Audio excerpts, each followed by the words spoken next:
Tonight we're going to explore one of the most quietly extraordinary stories in the long history of Westeros. Not a story of swift and decisive triumph, not the kind of tale where overwhelming power meets its inevitable reward, but something rarer and in some ways more fascinating. We're going to drift together through the story of Dorne, and of what happened when the greatest military force the world had ever known turned its attention southward, toward a land of red sand and ancient stubbornness, and found that some things simply cannot be burned away.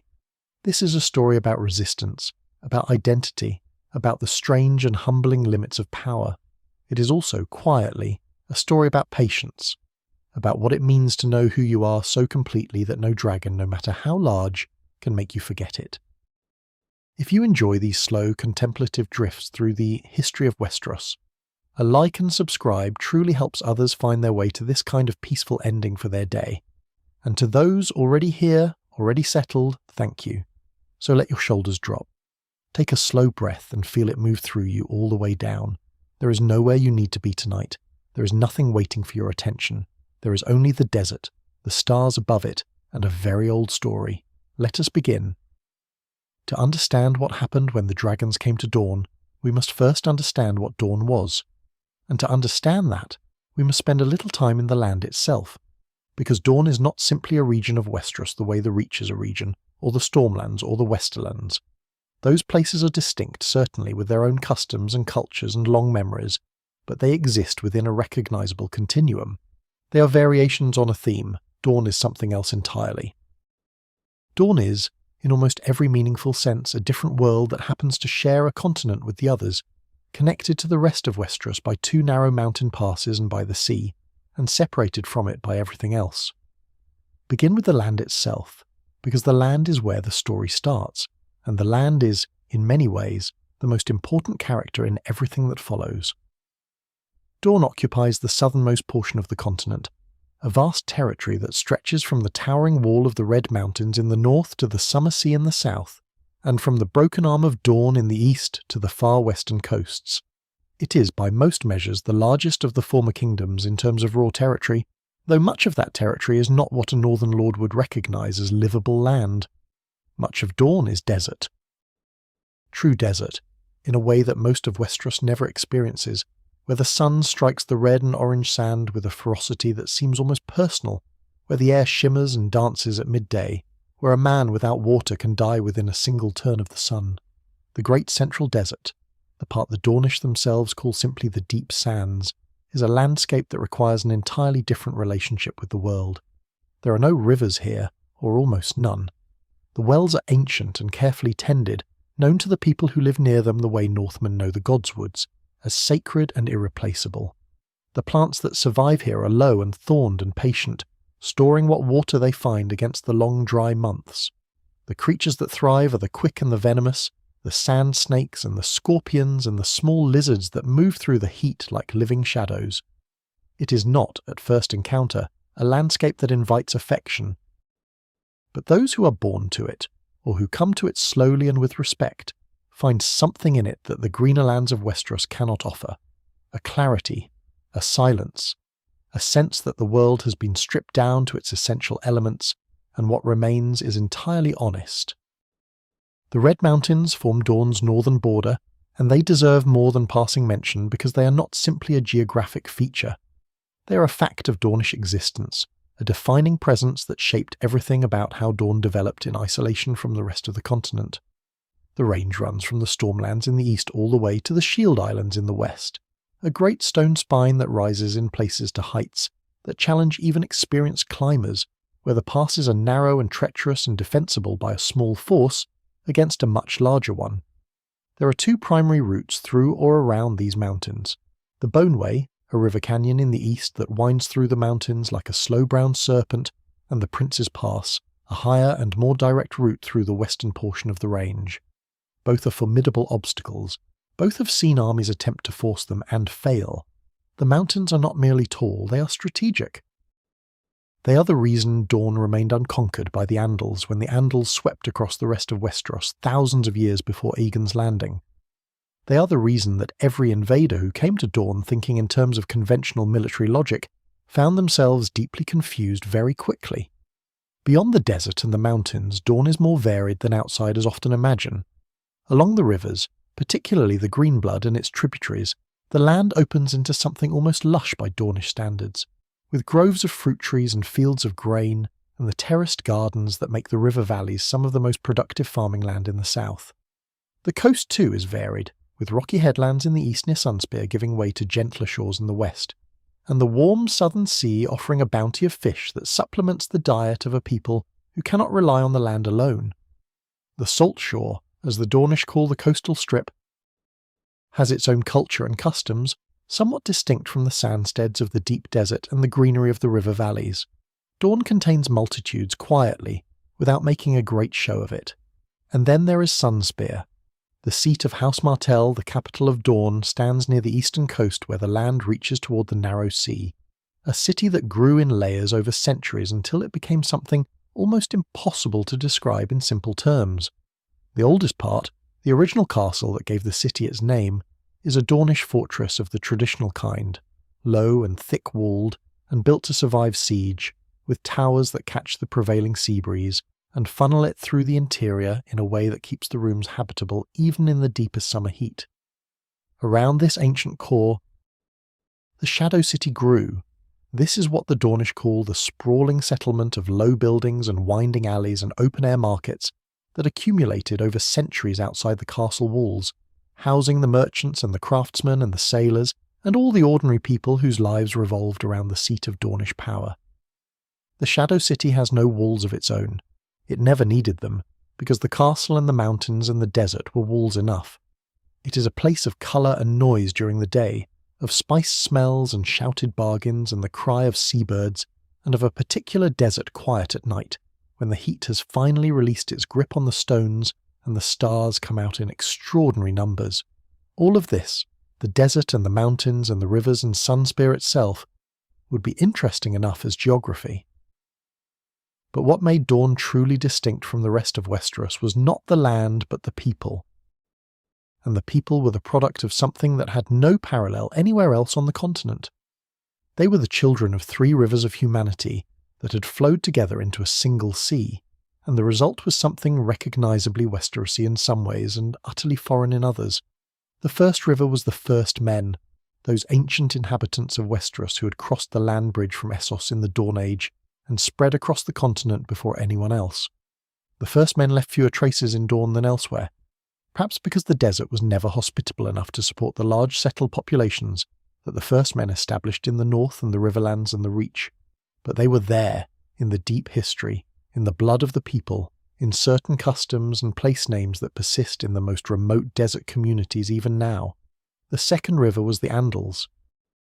Those iron-wielding invaders from across the narrow sea who came in the centuries before Aegon's landing and swept across most of Westeros, bringing the faith of the Seven with them, burning the weirwoods, and gradually absorbing or displacing the First Men cultures they encountered. The Andals crossed the mountains into Dorne as well, and they left their mark most visibly in the adoption of the faith as the primary religion of most Dornish people. But the Andals who came to Dorne were changed by the land and by what they found there, as conquerors often are. They did not simply replace what existed, they were absorbed into something larger, something that had the patience to wait them out. But it is the third river that truly made Dorne what it is, and that river has a name and a date and a story that is one of the great epics of Westerosi history, though it is often overshadowed by the more dramatic events of the Conquest. The third river was the Rhoynar. And the Rhoynar came to Dorne not as conquerors, but as refugees, fleeing the destruction of their civilization by the expanding power of Valyria, arriving in their 10,000 ships under the leadership of a warrior queen named Nymeria, and transforming everything they touched. The Rhoynish were a river people, the children of the great river Rhoyne that flowed through what is now the disputed lands of Essos, a civilization that had developed along the waterways of that continent over thousands of years into something rich and sophisticated and for a long time seemingly invincible. They were skilled sailors and engineers, masters of water magic and rivercraft, builders of cities that rivaled anything in the known world. They had resisted Valyrian expansion for generations, sometimes successfully, sometimes less so, until finally the freehold brought its dragons to bear in earnest, and the Rhoynish world simply ended. City after city fell. The great river was poisoned by dragonfire. The people fled in whatever boats they could find, following Nymeria and her fleet westward across the narrow sea, seeking a new home. They tried several places before Dorne, the shores of the Summer Isles, the rainwood of the Stormlands. Each time they were driven off or found the land already too firmly held. And then they came to Dorne.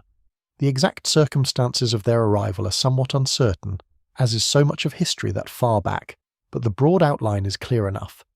Nymeria made alliance with a Dornish lord named House Martell, a lord of middling power who ruled the region around Sunspear, and together their combined forces did something extraordinary. They conquered Dorne, not from outside, but from within, unifying the quarrelling Dornish lords under House Martell's banner, with Nymeria's 10,000 ships providing the military and demographic weight to make that unification stick. Nymeria burned her ships afterward. This detail appears in every account, and it has the quality of deliberate symbolism rather than mere practicality. She burned them so that her people could not flee again. She burned them so that there was no going back, no retreat into uncertainty. Dorne was home now. Dorne would always be home, and in the burning of those ships, in that act of deliberate and irreversible commitment, something profound happened. The Rhoynish did not remain separate from the Dornish. They became Dornish. Over the generations, the three rivers blended into one. The descendants of Nymeria's people took Dornish names, spoke the common tongue, worshipped the Seven alongside the memory of their own river gods. But they left their mark deeply and permanently on everything they touched. The most visible legacy of the Rhoynish in Dorne is inheritance law. The Rhoynish had always practiced equal inheritance between sons and daughters, the eldest child inheriting regardless of gender, and this custom was so deeply embedded in the survivors of Nymeria's migration that it survived the blending of cultures intact. In Dorne, a daughter can inherit before a younger son. In Dorne, the eldest child rules, full stop, regardless of what sits between their legs.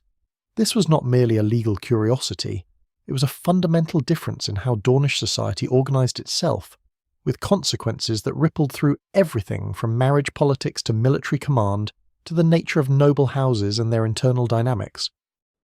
A Dornish noblewoman might rule her house with the same unquestioned authority as any lord elsewhere in Westeros. This was not controversial in Dorne, it was simply correct. Other Rhoynish influences survive as well, subtler but pervasive. The Dornish tolerance for paramours, for relationships outside of marriage that are acknowledged rather than hidden, carries echoes of Rhoynish social customs. The particular quality of Dornish cuisine, heavily spiced and complex in ways that the blander cooking of the north and the Reach finds baffling, shows the Rhoynish influence in the spice trade connections they maintained even after settling in Dorne. The Dornish relationship with water, the careful husbanding of it in the desert, the elaborate systems of cisterns and aqueducts that make the most arid parts of the territory livable, reflects generations of Rhoynish watercraft applied to an entirely different landscape. And then there is the water gardens. It would be wrong to discuss Dorne and not mention the water gardens, even briefly, because they are in some ways the most perfect expression of what Dorne is and what Dornish civilization valued at its best. The water gardens were not yet built at the time of Aegon's conquest, it should be noted. They came later, created by a Dornish prince as a gift for his Targaryen bride, which is itself a detail that carries quiet irony given the story we are tracing. But the impulse behind them, the idea of creating a place of shade and water and coolness in the heart of the desert, a place where children of all stations could play together in the pools without regard for birth or rank, that impulse is purely Dornish. It speaks to something in the culture that valued beauty and pleasure and human dignity in ways that the more martial cultures of the north and the Stormlands sometimes forgot to consider. House Martell, ruling from Sunspear, had governed Dorne for generations before the dragons came. Their sigil was the sun and spear, a combination that speaks eloquently of who they were. The sun for the land, the burning constant presence that defined Dornish existence. The spear rather than the sword. Some because the Dornish fought differently from the Knights of the North and the Reach, where the knightly culture of most of Westeros celebrated the mounted warrior in plate armour charging in the open field. Dorne celebrated the spear, the thrown weapon, the weapon of reach and surprise and sudden change of distance. The Dornish used light cavalry, fast and mobile rather than heavily armoured. They used the terrain, the desert and the mountains and the heat itself as weapons. They ambushed rather than charged. They harassed rather than engaged. They understood instinctively that in their landscape, survival meant never fighting on the enemy's terms. At the time of Aegon's landing, the ruler of Dorne was Princess Nymeria Martell. The sources describe her in terms that are worth pausing over, because the picture that emerges is of someone who seems almost designed by history to resist exactly the kind of pressure that was about to be applied to her. She was old. Estimates vary, but most accounts suggest she was somewhere past 70 years when Aegon's ravens arrived, and some sources place her much older than that. She was enormously fat, a detail the chronicles note with the kind of frankness that medieval record-keeping sometimes permitted. She was nearly blind, her eyes clouded by the cataracts of great age. She moved with difficulty and rarely left her chambers in the last years before the Conquest. By every superficial measure, she was a figure of diminishment, someone past the peak of their power, someone perhaps easily dismissed. She was not easily dismissed.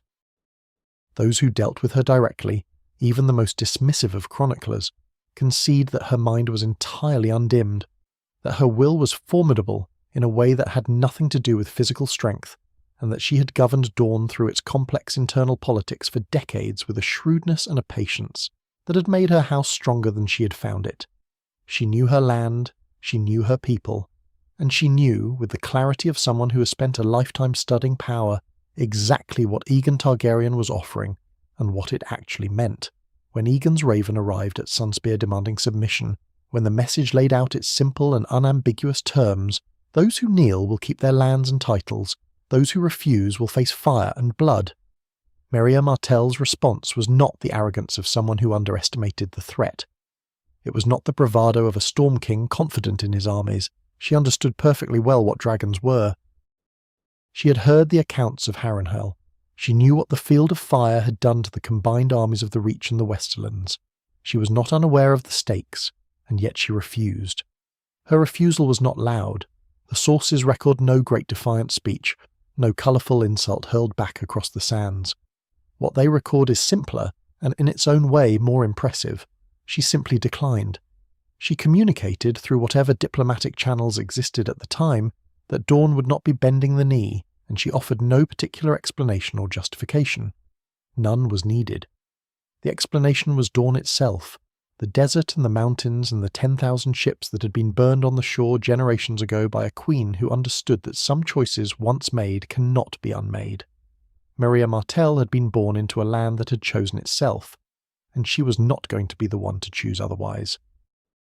What Aegon would discover in the years and campaigns and grief that followed was that Nymeria Martell's refusal was not simply personal stubbornness, though she had that in abundance.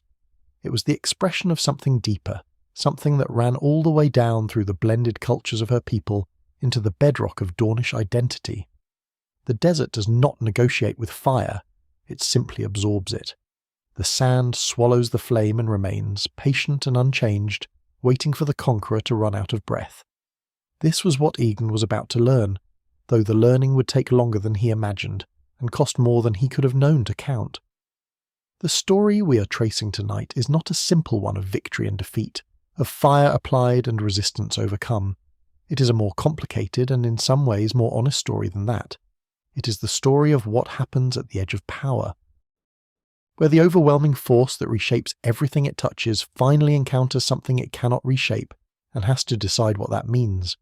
It is a story that begins in the sand and the silence of a world that knew itself too well to be afraid of dragons and ends, after more than 100 years of blood and grief and patience, in a garden, with water running over warm stones and children playing in the pools without regard for the old war and what it cost. But that ending is a long way away yet. For now there is only Nymeria Martell in her chambers at Sunspear, old and nearly blind, receiving the raven from Dragonstone and deciding quietly, without fanfare, that Dorne would remain Dorne. The dragons would come eventually. They always did when they were refused. But the desert had been waiting a very long time, and it was prepared to keep waiting. Whatever came across the mountains, it had waited before. It would simply wait again. We left Nymeria Martell in her chambers, and we left Aegon with a refusal he had not yet found time to answer. The years immediately following his landing were consumed by other things.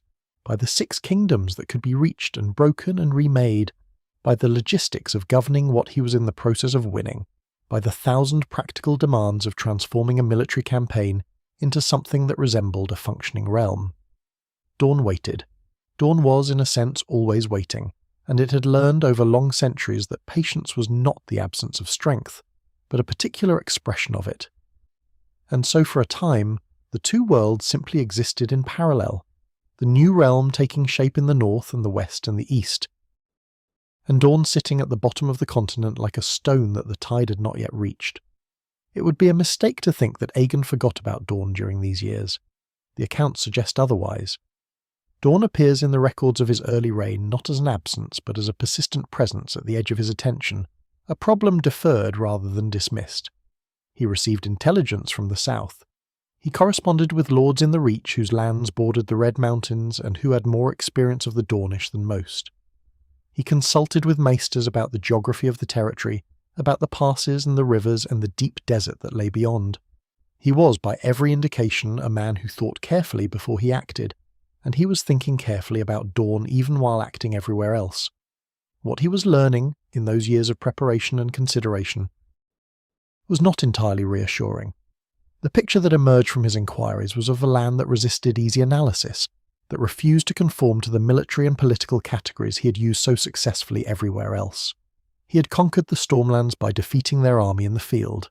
He had conquered Harrenhal by demonstrating that no fortress could withstand dragon fire. He had neutralized the Eyrie by flying directly into it and making its defenses irrelevant. He had won the Reach and the Westerlands by turning a massed army into ash at the Field of Fire. He had received the North's submission by making the alternative unthinkable. Each of these victories had followed from a clear logic, a direct application of overwhelming force to a clearly identified vulnerability. Dorne had no such vulnerability, or rather, its vulnerabilities were not of the kind that dragons were designed to exploit. The maesters and the border lords who advised him were consistent on this point, though they expressed it in different ways depending on their temperament. Dorne had no single army to destroy. It had no single castle whose fall would signal the end of organised resistance. It had no capital city in the conventional sense, no place whose occupation would break the spirit of the people in the way that taking King's Landing might break the spirit of the Crownlands. Sunspear existed, and it was the seat of House Martell, but taking Sunspear, as events would eventually demonstrate, meant very little when the rest of Dorne simply carried on, as though Sunspear's occupation were a passing inconvenience, rather than a decisive defeat. The land itself was the fortress, and the land was not something you could reduce with dragonfire without destroying the very thing you were attempting to rule. This was the central paradox that Aegon faced, and it is worth sitting with it for a moment because it reveals something important about the nature of what he was attempting. Conquest, in the way he had practiced it, was ultimately an act of communication. The dragons were a language, and the message they delivered was simple and unambiguous. Resistance is futile. Submission is survival. Choose. Every successful conquest he had accomplished had relied on the enemy receiving that message clearly and responding to it rationally. The Storm King had chosen to fight and had lost everything. The Lords of the Reach and the Westerlands had fought and burned. The Vale had seen the message delivered directly to their inner courtyard and had understood immediately what it meant. Even Torrhen Stark, surrounded by 30,000 men on the King's Road, had understood the message and had made his choice accordingly. The system worked because every potential opponent could look at what had happened to those who refused and make a rational calculation about the cost of resistance. Nymeria Martell had looked at the same message and had made a different calculation entirely, not an irrational one, which is the crucial point. She had not decided that dragons were not dangerous or that her armies could defeat them in open battle. She had decided that the question of whether her armies could defeat Targaryen forces in open battle was largely irrelevant to the question of whether Dorne could remain Dorne, because she did not intend to fight that kind of battle. She had decided that the message Aegon's dragons delivered only worked if you accepted the terms of the conversation. If you agreed that the relevant question was whether you could withstand dragonfire in a direct confrontation. She declined to accept those terms. She changed the question, and in changing the question, she made the answer Aegon was expecting impossible to deliver. When Aegon finally turned his serious attention to Dorne, in the years following the consolidation of his rule over the other 6 kingdoms. He did so with a larger force than he had used in any single campaign since the Field of Fire. The exact composition of this force varies across the sources, but the broad outline is consistent enough. He brought infantry and cavalry from multiple of the newly submitted kingdoms. He brought supply trains sufficient for a prolonged campaign in territory, where the land itself would provide nothing, and he brought his dragons, all 3 of them. Balerion, Vhagar and Meraxes flew above the army as it moved south through the Reach toward the Red Mountains, their shadows crossing the grain fields and orchards of the most prosperous land in Westeros as the column wound its way toward the passes. The crossing of the mountains was itself an ordeal that the chronicles treat somewhat briefly, but that deserves more careful consideration. The Boneway in the east and the Prince's Pass in the west were the 2 practical routes into Dorne, and both presented serious challenges to a conventional military force. The Boneway followed the Brimstone River through a narrow canyon in the eastern mountains, a route where the walls rose on either side, and the river itself was sometimes the only road, where a determined defender could hold off an army many times their size, with nothing more than rocks and arrows from the canyon walls above. Aegon used his dragons to clear these defences where they existed, burning the positions that the Dornish had established in the high rocks, and the army moved through behind the dragons, fighting not a battle but a series of ugly skirmishes against enemies who appeared and vanished and appeared again, who would hold a position just long enough to inflict casualties and then melt away before the dragonfire could properly respond. This was the first indication of what was coming. The Dornish defenders in the passes were not trying to stop the invasion. They could not stop it, and they knew it. They were doing something more subtle and in the long run more effective. They were teaching the invaders a lesson about what this campaign was going to feel like, about the particular exhaustion of fighting an enemy who would never quite allow you to win and would never quite allow you to be done. Every skirmish in the Boneway killed some number of soldiers and wounded others, and slowed the column's progress and cost supplies, and created a particular weariness that is different from the weariness of a great battle. It is the weariness of a man swatting at flies in the dark, unable to see where the next one will come from, unable to ever feel finished. When the army emerged from the passes onto the Dornish side of the mountains, what they found confirmed the worst of what Aegon's advisors had warned him about. The land ahead was not empty of people exactly, but it was empty of the things an invading army needed to find. The villages were abandoned, the wells were sealed or poisoned, the grain stores were gone, removed or burned by the Dornish before they withdrew. The livestock had vanished, driven deep into the desert or hidden in the river valleys or simply scattered across terrain that the invaders had no maps for and no guides to help them navigate. The castles, where they existed in the lowlands near the passes, stood open and undefended, their gates hanging wide as an invitation that was also a statement. Come in, take these stones. They mean nothing to us. We are elsewhere. Aegon burned the empty castles anyway. There was a logic to this, or an attempt at one. The castles were Dornish infrastructure, Dornish symbols of power. And their destruction might carry some message even if their capture did not. And the dragons needed something to do. Some way to make their presence felt in a landscape that was otherwise refusing to acknowledge them. But even as the columns of smoke rose into the desert sky, visible for many miles in the clear Dornish air, there was something hollow about the destruction. Stone burns strangely when there is no one inside it.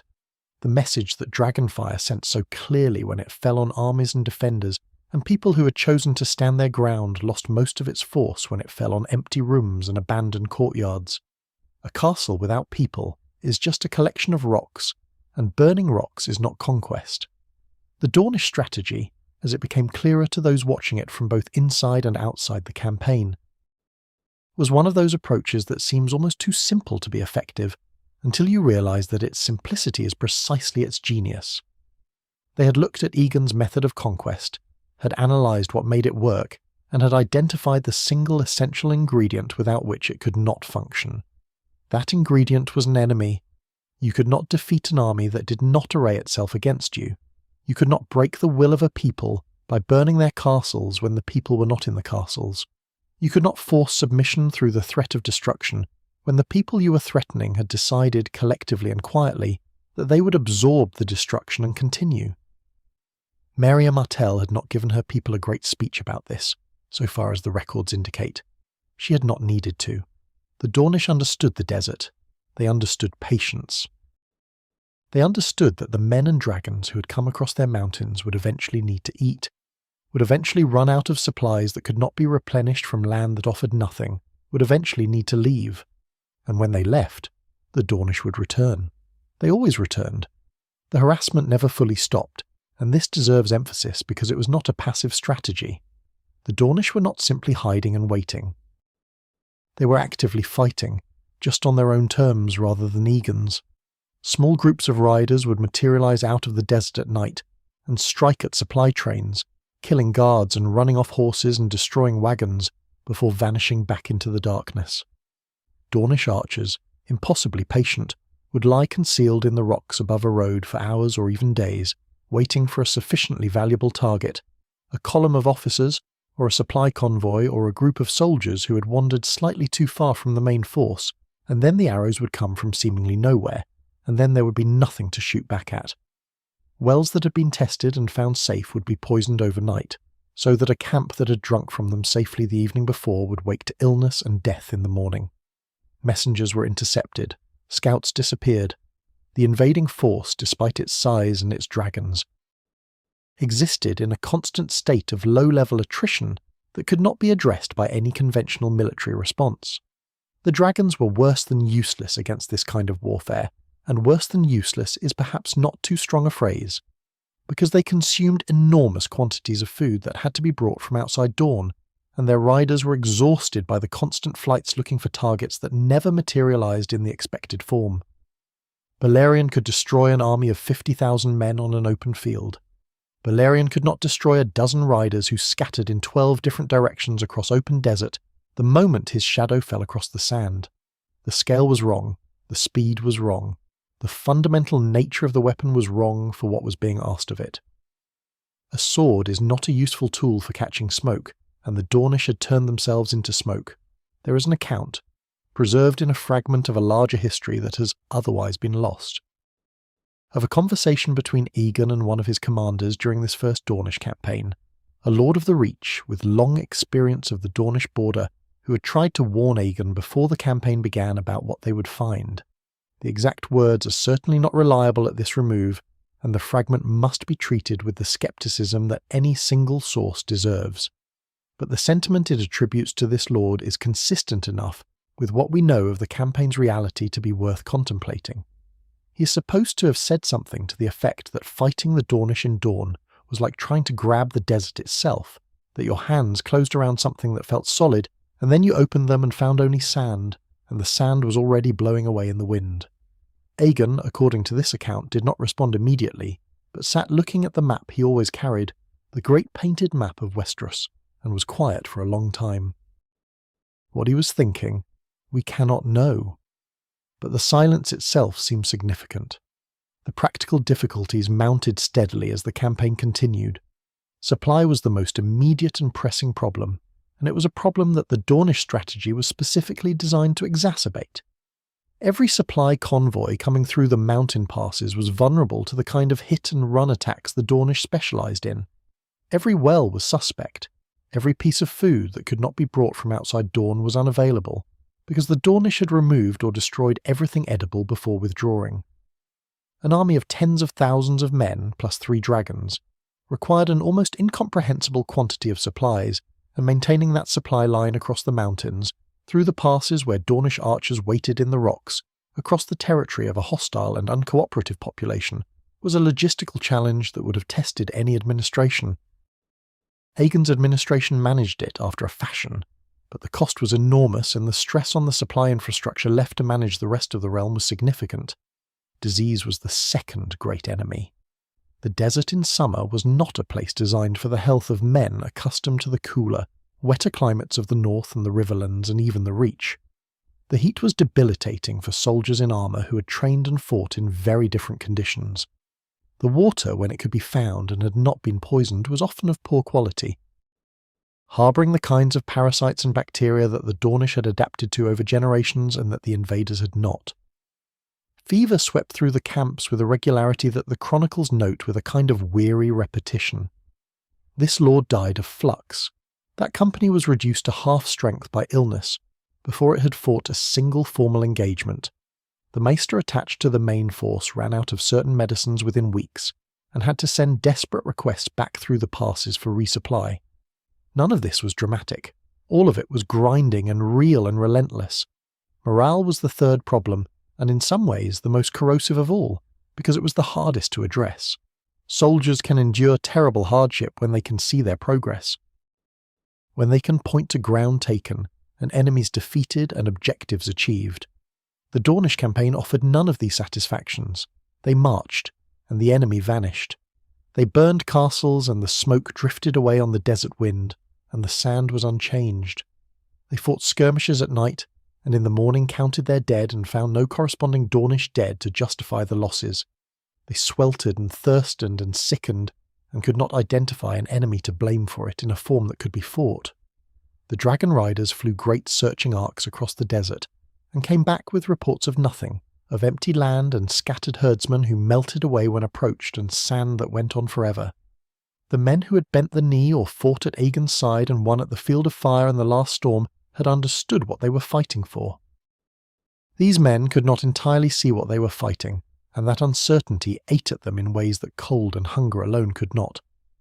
Aegon held the campaign together through the force of his personality and the authority his victories had established, and through the pragmatic recognition that withdrawal had costs of its own. To leave Dorne without any meaningful achievement would be to demonstrate to every lord in the 6 kingdoms he had conquered that there were limits to what the dragons could accomplish, that there were places they could not reach. This was true, but it was not a truth that served the new realm's stability to announce too loudly. He pushed further into the territory. He burned more empty castles. He sent riders to Sunspear under flags of truce, offering terms, receiving back communications from Nymeria Martell that were courteous, correct, and completely unyielding. She was still in her chambers. She was still nearly blind. She was still refusing, and there was nothing Balerian's fire could do to the specific quality of will that lived inside an old woman in a tower at the edge of the sea. What this first campaign demonstrated, beyond any reasonable doubt, was something that Aegon and his sisters and his advisors, and ultimately his descendants, would spend a very long time refusing to fully accept. It demonstrated that the Dornish had correctly identified the one asymmetry in the confrontation that favoured them over the dragons, and they had built their entire strategy around exploiting it. The asymmetry was simple. Aegon needed something from Dorne. Dorne did not need anything from Aegon. He needed their submission, their acknowledgement, their incorporation into the realm he was building. He needed them to be a part of his story. They needed nothing from him except for him to eventually go away. And in any contest between someone who needs something and someone who simply needs to wait, the advantage belongs to the one who can wait longest, and the Dornish, in their desert, with their ancient patience, with the memory of Nymeria's burned ships somewhere deep in their cultural consciousness, could wait a very long time indeed.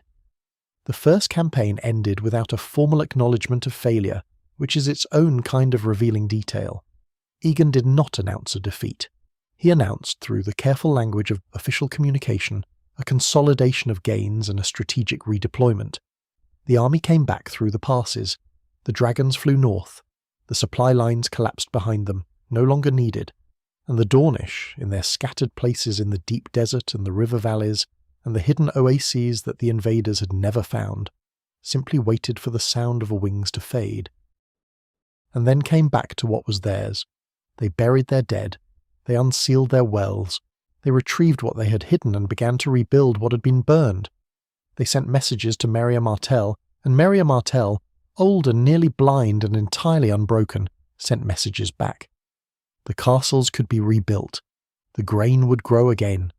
The desert was still the desert. They had paid a price, certainly.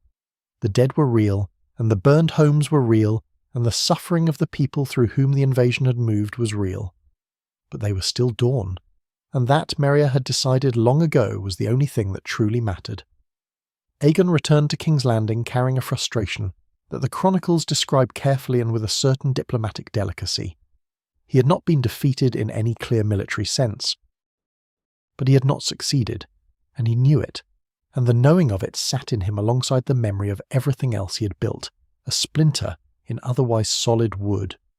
The 6 kingdoms were his. The realm was his. The Iron Throne was his. And Dorne, small and remote and half-desert, remained stubbornly, quietly, maddeningly its own. He would try again. The records make clear that he intended to try again, that the question of Dorne never left his thinking entirely. But for now, there were other demands on his attention, other fires to tend in the realm he had made. Dorne would wait for him as it waited for everything. And while it waited, it would go on being itself, which was, in the end, the only victory it required. We have traced the first shape of the conflict, the dragons arriving and the desert simply declining to be conquered, the army moving through empty land and burning empty castles and coming home again with nothing resolved. We have seen Aegon return to King's Landing carrying the particular frustration of a man whose tools, extraordinary as they were, had proved wrong for the work at hand. And we have left Dorne exactly as we found it, which was precisely the point. But the story does not remain in that suspended state for long, because there was a third Targaryen in this conflict, and her role in the Dornish War would become its defining tragedy, the moment that transformed a military and political frustration into something personal and irreversible and grief-shaped. Her name was Rhaenys, and before we can speak of what happened to her in the desert, we should spend some time understanding who she was, because history has a tendency to remember people primarily through the manner of their ending, and Rhaenys deserves better than that. She was the younger of Aegon's 2 sister wives, and in almost every account that survives she is described in terms that distinguish her sharply from Visenya, as though the 2 sisters occupied opposite ends of some essential human spectrum and Aegon existed somewhere between them, drawing on both. Where Visenya was stern and martial, and given to the kind of cold efficiency that made her formidable as an administrator of security and military affairs, Rhaenys was warm. That word appears again and again in the fragments of contemporary accounts that have survived, filtered through later chroniclers who may have idealised her somewhat in the way that people who die young and tragically are always at risk of being idealised. But the consistency of the description across so many different sources suggests something real underneath the idealisation. She was genuinely warm. She was curious about people in a way that Visenya apparently was not, interested in their lives and their stories and the particular textures of the cultures she encountered as the new realm took shape around her. She loved music. This detail appears in multiple sources and is specific enough to carry the ring of truth. She kept singers and musicians at court, patronised them generously, and was herself apparently skilled with the harp, though the chronicles are careful to note that accounts of her skill may be coloured by the affection her contemporaries felt for her. She had a quality of genuine delight in beauty and in pleasure, and in the small daily gifts that life offered, which was a quality that sat somewhat unusually in the context of the Conquest and its aftermath, where the primary business of the Targaryen court was the serious and often brutal work of building and maintaining a unified realm. She was not naive about that brutality. She participated in it when she needed to, rode Meraxes into battle when the campaign required it, made the hard decisions that dragon riding in a war of conquest necessarily involved. But she never seemed to let the harshness of what they were doing seep into who she was in the quieter moments. She remained somehow herself. Her dragon was Meraxes, and the bond between rider and dragon is one of those aspects of Valyrian and early Targaryen life that the sources describe with genuine reverence and some uncertainty, because no one outside that tradition fully understood how it worked or what it felt like from the inside. What the sources agree on is that Meraxes was the youngest of the 3 dragons, hatched after the fall of Valyria from eggs that the Targaryens had carried with them to Dragonstone, and that she was, by the accounts of those who saw all 3 dragons, perhaps the most beautiful. Her scales were silver and gold, described by those who saw her in flight as catching the sun, in a way that made her seem to carry light with her, rather than merely reflect it. She was smaller than Balerion, considerably so, and smaller than Vhagar as well, though the sources suggest she was growing steadily throughout the period of the Conquest, and would eventually have rivaled them in size had she lived long enough. She was fierce in battle. Every account of the campaigns in which she participated agrees on this. But the descriptions of Meraxes at rest, in the dragon pit, or carrying Rhaenys on the long flights between the great castles of the realm, have a quality of gracefulness about them that the descriptions of Balerion, the Black Dread, never quite achieve. Balerion was terror. Meraxes, by these accounts, was something closer to wonder. The relationship between Rhaenys and Aegon was, by all indications, the warmer of his two marriages. Visenya was his partner in governance and war, the person he could rely on completely for the hard and necessary things, the person whose competence he respected absolutely.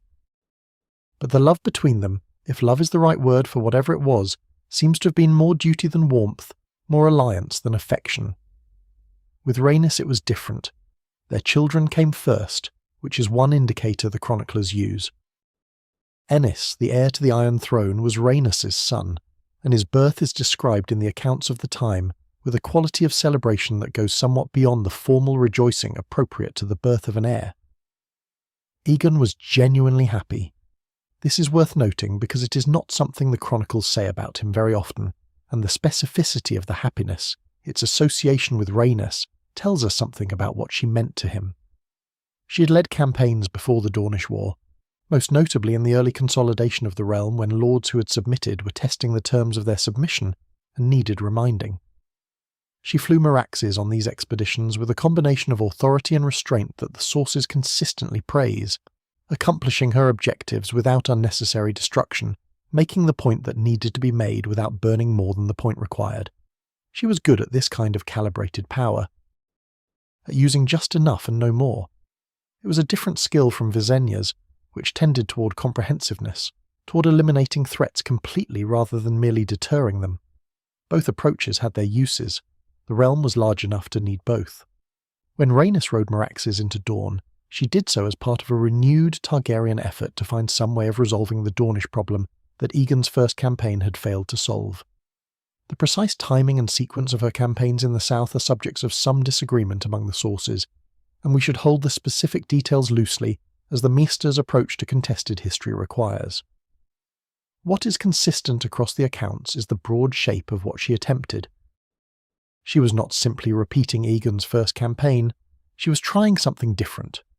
Where he had moved with a large conventional army that the Dornish could simply avoid, she operated with smaller, faster forces, using Meraxes' speed and her own intelligence about Dornish movement patterns to strike at specific targets rather than attempting a general occupation. She captured several Dornish castles and held them, establishing a network of Targaryen-controlled positions inside Dorne rather than merely burning and withdrawing. She even, by some accounts, reached Sunspear itself and held it for a time, sitting in the seat of House Martell while Merya Martell was elsewhere, which must have been one of the stranger episodes in the history of a very strange conflict. But holding Sunspear proved exactly as meaningful as Aegon's advisors had warned him holding Dornish castles would prove. The shadow city outside the walls emptied when she arrived, the people fading into the desert or the river valleys, the way the Dornish always faded when the dragons came, and the castle itself was a shell without them, impressive stone surrounding absent life. She could not govern people who were not there. She could not extract submission from a population that had withdrawn. She held the walls and the towers and Merya Martell's empty chambers, and the Dornish held everything that actually mattered, which was their willingness to remain themselves regardless of who sat in their castle. The Dornish, for their part, adjusted their strategy in response to Rhaenys' more mobile approach. They could not allow Targaryen forces to establish permanent footholds inside Dorne, because permanent footholds, even small ones, represented the kind of incremental progress that could theoretically accumulate into something more serious over time. So they shifted from pure evasion to active counterattack, targeting the smaller Targaryen garrisons that Rhaenys had established, picking them off one by one when Meraxes was elsewhere, using the same hit-and-run tactics they had employed against Aegon's larger force, but now applied with more precision against the more vulnerable, smaller garrisons. It was an escalation of the same fundamental logic. They would not fight on the enemy's terms. They would find the enemy's weak points and work at them until the enemy gave up. And then Meraxes fell. We should say it plainly at the outset before the details, because this is the Sleepy Maester's approach to difficult events, to announce what happened and then to examine it calmly, from a distance, without the suspense of waiting for an outcome we cannot change. Meraxes fell over Dorne. Rhaenys was lost. These are the facts around which everything else in this portion of the story turns, and knowing them in advance allows us to contemplate the details with the steadiness that the contemplation of old tragedies requires. The precise circumstances of how Meraxes died are, genuinely and frustratingly, among the most contested facts in all of early Targaryen history. This is not unusual for events that were traumatic enough to generate multiple conflicting accounts, each shaped by the perspective and the loyalties of whoever was doing the recording. The Dornish accounts and the Targaryen accounts disagree on almost every specific detail while agreeing on the basic outcome, which is itself a kind of inadvertent confirmation that the outcome was real. Even the people who disagreed about everything else did not dispute that Meraxes died in Dorne and that Rhaenys was lost with her. The most widely cited account, preserved in a later compilation of material that draws on sources now otherwise unavailable, describes the killing blow as coming from a scorpion, one of the great iron bolt-throwing engines that the Dornish had been quietly manufacturing and deploying during the years of the conflict, specifically designed to bring down dragons by piercing the soft tissue of their eyes, which was one of the few parts of a mature dragon's body that was genuinely vulnerable to conventional weapons. The scales could deflect arrows and even the bolts of smaller war engines. The membrane of the wings could be torn but not easily severed, but the eyes were different. Large and unprotected by scales filled with the same biological softness as any creature's eyes, they offered a path through the armour that the rest of the body denied. The scorpion bolt, according to this account, struck Meraxes in the right eye during a low pass over a Dornish position, penetrating to the brain with enough force and depth to kill her, or to wound her so grievously that the fall killed her when she could no longer fly. This account has a plausibility that recommends it, not because the specific details are verifiable, but because it is consistent with what the Dornish were known to be doing during this period. They had been studying the dragons throughout the years of the conflict with the cold analytical attention of people who needed to find a solution to a problem that conventional weapons could not address. They had observed how the dragons moved, how they attacked, at what heights and speeds, what vulnerabilities their attack patterns created. They had commissioned or developed weapons capable of delivering a bolt with enough force to penetrate at the relevant range. They had been patient about this, as the Dornish were patient about everything, waiting for the right moment and the right angle, rather than deploying their scorpions prematurely and allowing the dragon riders to develop countermeasures. If the account is correct, then the killing of Meraxes was not an accident or a piece of extraordinary luck, but the culmination of a deliberate program of research and preparation, which is in its own way more sobering than luck would have been. Other accounts disagree on the details while preserving the same essential outcome. Some say Meraxes was struck by multiple bolts rather than a single one, that it took a coordinated volley from several scorpions positioned at different angles to bring her down, which would suggest a carefully planned ambush rather than a single fortunate shot. Some say she was brought down over open desert rather than over a fortified position, which would be consistent with a deliberate attempt to lure her into a prepared killing ground rather than a chance encounter during a routine attack run. Some say she was wounded rather than killed outright, that she managed to fly some distance before coming down, which would explain why her remains were never definitively located, since a wounded dragon travelling even a short distance in the desert could come down in terrain that made recovery effectively impossible. The disagreements are real, and they are not resolvable with the sources we have. What we can say is that no single account is authoritative, and that the truth probably contains elements of several of them, as the truth usually does when filtered through generations of retelling. What happened to Rhaenys after Meraxes fell is, if anything, even less certain and more painful to contemplate. The Targaryen accounts, written from within the grief and anger that the event generated, tend to assert that she was captured by the Dornish after the fall, and that what followed was terrible. The Dornish accounts of the same events are not available in any form that has reached us cleanly, having been filtered through Targaryen sources that had every reason to present the Dornish in the worst possible light. The result is that what we know about Rhaenys' fate is almost entirely what her enemies chose to record, which is an epistemological problem that cannot be resolved at this remove. The accounts that survived in the Targaryen tradition described suffering that was clearly intended to be understood as a consequence of Dornish cruelty, but these accounts were produced in the context of a war and its aftermath, and must be treated with appropriate scholarly caution.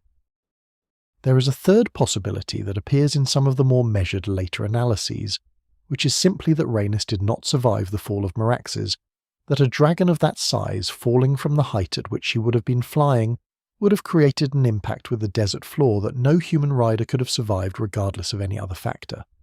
Meraxes was enormous. The fall would have been from a great height.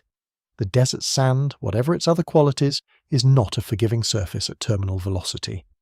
This possibility that Rhaenys died in the fall with her dragon, and that whatever the Dornish may or may not have done afterward was done to someone already gone, is in some ways the kindest of the available interpretations, though it too is unverifiable. We are left ultimately with uncertainty, and the uncertainty is itself a part of the story. Rhaenys went into the desert and did not come back, and the desert, as it always did, kept its secrets. What we can speak to with more confidence is what the loss of Meraxes and Rhaenys meant for everything that came after, because here the evidence is not uncertain at all. The effects were immediate and far-reaching, and in some cases permanent, reshaping not just Aegon's personal life, but the political and military situation in ways that could not have been predicted when the campaign began. The death of Meraxes was the first proof, delivered at terrible cost, that dragons were not invincible. This sounds like a simple observation, but its implications were enormous. The entire structure of Targaryen authority rested on the assumption, which had hardened over the years of conquest and consolidation into something close to an article of faith, that the dragons were beyond defeat, that no weapon existed or could exist that could reach them. Every lord who had bent the knee had made that calculation. Every potential rebel who had thought better of rebellion had made it too.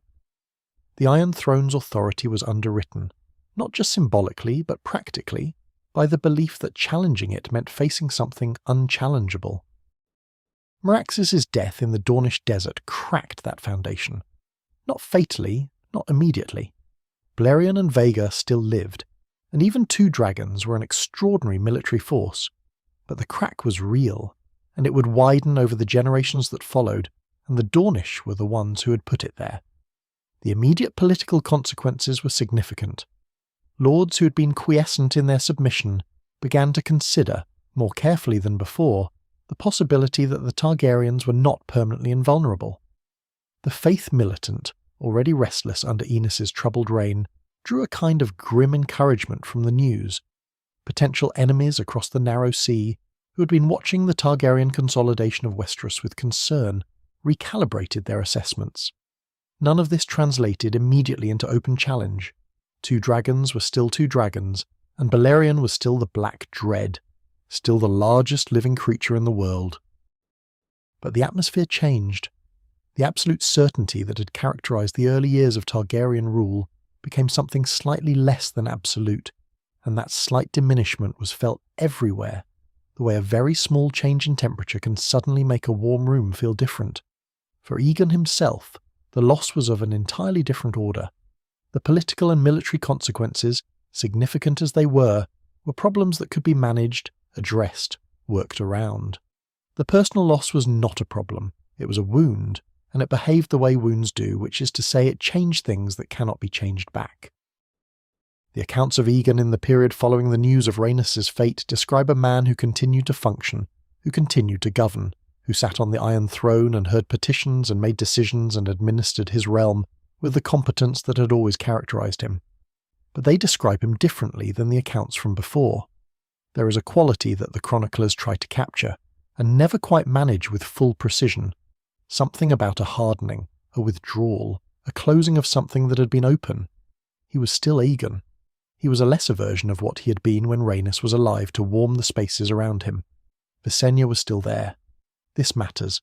Whatever the complexities of their relationship, whatever the differences in their natures and their approaches to the world, Visenya did not diminish in the aftermath of Rhaenys' loss. She may, if anything, have become more essential to the governance of the realm, as Aegon's personal engagement with the daily business of ruling narrowed somewhat in his grief. She managed what needed to be managed. She made the hard decisions that continued to require making. She was, as she had always been, efficient and cold and utterly reliable. But she could not replace what had been lost, and she did not try to. Visenya understood her own nature well enough not to attempt warmth she did not naturally possess. She was the sword. Rhaenys had been something else, something harder to name and impossible to replicate. The world that existed after Meraxes fell was not the same world that existed before it. Dorne remained unconquered. The dragons remained powerful. The realm remained largely intact. All of these things were still true. but something had shifted in the deeper layers of the story. In the part of it that is not about armies or castles or the formal arrangements of power. The Conquest had met its edge. The fire had found the place where it could not reach. And the grief that came out of that discovery would shape everything that followed, including the terrible thing that Aegon would do next, the act of grief-driven destruction that accomplished nothing and cost everything, and left the desert exactly as it had always been, patient and unchanged, waiting for the fire to exhaust itself and the wind to carry the ashes away. If you're finding these contemplative explorations of Westerosi history and politics a peaceful way to end your day, a like and subscribe really helps others discover these gentle journeys through the past. And to those already subscribed, thank you for being part of this community of those who find comfort in slowly unfolding stories of power and patience, of roses growing strong through centuries of careful cultivation. The glass roads cooled.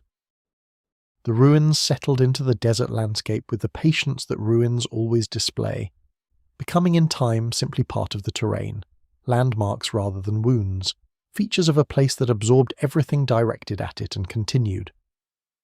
Aegon returned to his throne and his realm, and the ordinary demanding business of governance, and the Dornish conflict entered a new phase, quieter in some ways, and in other ways more insidious, more difficult to defend against, more suited to the particular genius of a people who had always understood that the most effective resistance is often the kind that cannot be seen until it has already done its work. The dragons were extraordinary weapons in open confrontation. Against what came next, they were nearly useless. What came next was the dark.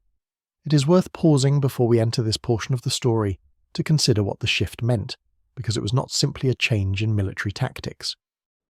It was a change in the fundamental nature of the conflict, and that change reflected something important about how the Dornish understood their situation and what tools they had available to them.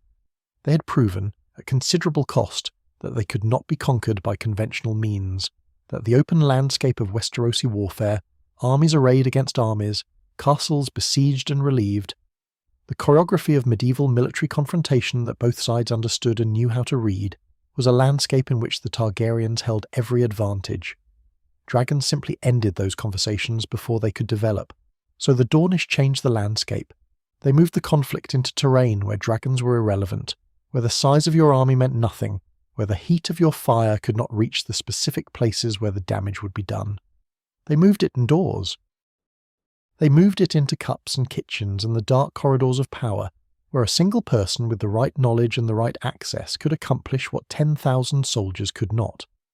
The Dornish relationship with poison is one of those aspects of their culture that the rest of Westeros regarded with a combination of horror and grudging respect, filtered always through the particular lens of people who considered open combat the only honourable form of conflict and everything else a form of cowardice.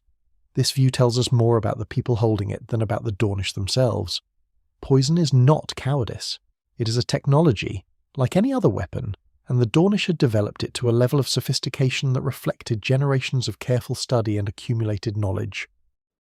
The Red Viper, that most famous of later Dornish figures, would come to embody this reputation in its most dramatic form, but the tradition he represented was far older than him, rooted in the particular circumstances of a land where conventional military strength had never been the primary form of power, and where the desert itself had always offered an extraordinary pharmacopoeia of venomous creatures and toxic plants for those patient and curious enough to study them. The masters of the Citadel, whose relationships with Dornish scholarship were complex and sometimes uncomfortable, preserved enough of the relevant knowledge to confirm that the Dornish tradition of poisoncraft was genuinely sophisticated.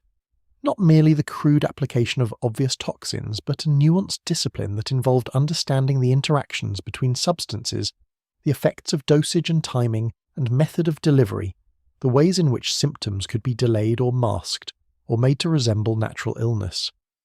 A Dornish poisoner of real skill was not someone who simply put something lethal in a cup.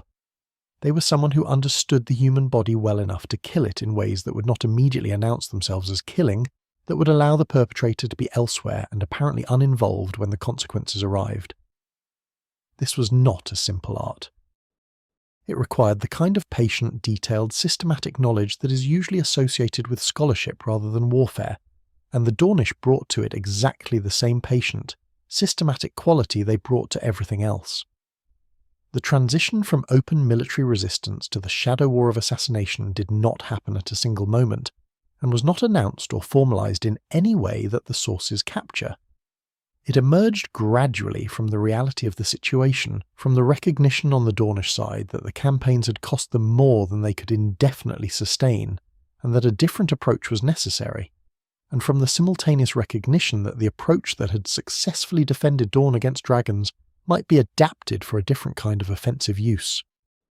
If you could not defeat the Targaryens by refusing to fight them on their terms, perhaps you could reach into their world and damage it from within, quietly, deniably, in ways that the dragons could not prevent or retaliate against, because there was nothing visible to retaliate against. The logic was clear enough. The execution required time and patience, and exactly the kind of long-term planning that the Dornish had always excelled at. Aegon's reign does not present the most dramatic examples of this shadow war. He was, by the standards of his successors, relatively well protected, surrounded by the Kingsguard that Visenya had established, and by the informal networks of intelligence and security that she continued to manage with characteristic thoroughness. The attempt on his life that had originally motivated the creation of the Kingsguard had come from a Dornish source, or so the accounts suggest, though the specific details are uncertain in the way that assassination attempts always are when the perpetrators do not survive to give testimony. What is clear is that Visenya took the threat seriously from an early stage and structured the Kingsguard's operations with Dornish methods specifically in mind, which meant attending not just to the obvious physical threats, but to the subtler dangers of tampered food and poisoned objects, and the human vulnerabilities that any intelligence operation seeks to exploit. Visenya in this period is a figure who deserves more careful attention than she often receives, partly because her role in the Shadow War against Dorne is one of the clearest illustrations of her particular genius, and partly because her contributions to the realm's survival during this period are often overshadowed by Aegon's more visible activities. She was aging as Aegon was aging, but age had not diminished her in the way it diminishes people who have invested heavily in physical capability. She had always operated primarily through intelligence, through the systematic gathering and analysis of information, and the construction of institutional responses to identified threats, and these capacities, if anything, deepened with experience. She knew more in her later years than she had known in her earlier ones, and what she knew she used with a precision that younger people often cannot match, because they have not yet learned how much they do not know. She built, in the years following Aegon's revenge campaign, something that the chronicles do not name directly, but that functioned as a counterintelligence apparatus, a network of people whose job was to monitor the movements and associations of those who might serve as conduits for Dornish influence into the Targaryen court and the broader governance of the realm. This was delicate work, requiring the kind of judgment that could distinguish genuine threat from innocent coincidence, that could identify a person compromised by Dornish contact without destroying the lives of people who happen to share a nationality, or a trading relationship or a family connection with the South. It required, above all, the willingness to act on incomplete information, to make decisions about people based on what was probable, rather than what was proven, and to live with the discomfort of that uncertainty. Visenya appears to have had a high tolerance for this kind of discomfort, higher than most people who have reflected carefully on the ethics of security work would find entirely comfortable. She was effective. She was also, by the accounts that survive, sometimes ruthless, in ways that went beyond what the threat strictly required. The transition to the reign of Aenys changed the Shadow War's character in ways that reflected the new king's extraordinary unsuitability for the particular challenges the situation presented. We have touched on Aenys before, on his gentleness and his artistic sensibility and his deep discomfort with the harsh necessities that kingship in Westeros required. These qualities, which might have made him an admirable person in different circumstances, were close to fatal liabilities in the context of a conflict that required exactly the qualities he lacked. The Shadow War demanded patience without passivity, firmness without rigidity, the ability to project authority while absorbing constant low-level attack without either overreacting or failing to respond. Aenys could do none of these things consistently. He was too easily rattled by threats he could not identify clearly, too eager to make concessions that seemed reasonable in isolation, but signalled weakness in aggregate, too inclined toward the kind of hopeful interpretation of ambiguous evidence that made him easy to mislead. The Dornish, who'd spent years studying the Targaryen court with the same systematic attention they had given to studying the dragons, recognized the change in the throne's occupant and adjusted accordingly. The pressure that had been maintained at a certain level during Aegon's later years, calibrated to what his defences and Visenya's counterintelligence could manage without triggering a response disproportionate to the benefit, began to increase. Not dramatically or suddenly, which would have been obvious and counterproductive, but gradually in the way that pressure applied to something slowly and steadily over time produces results that sudden force cannot.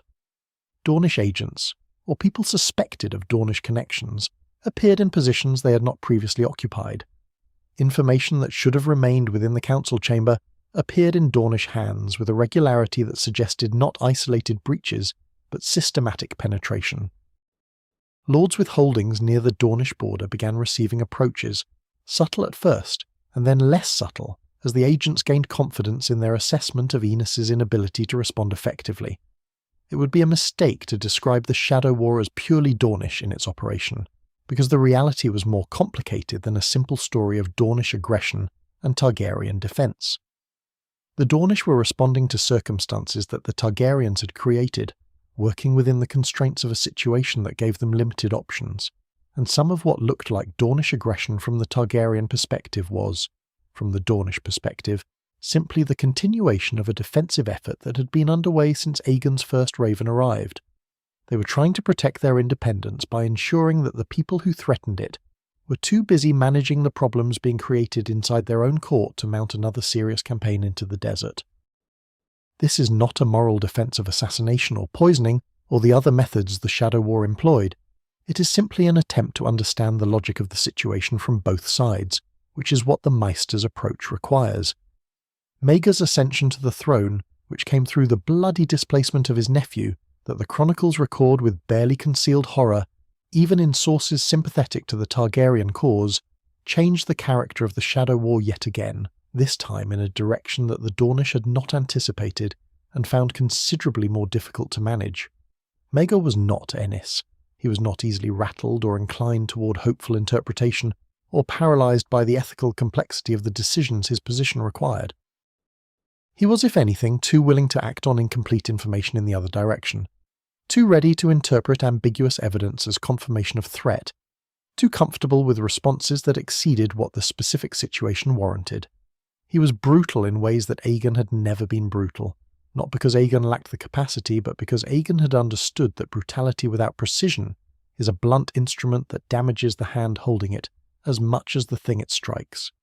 Maegor had not learned this lesson, or had learned it and found he did not care.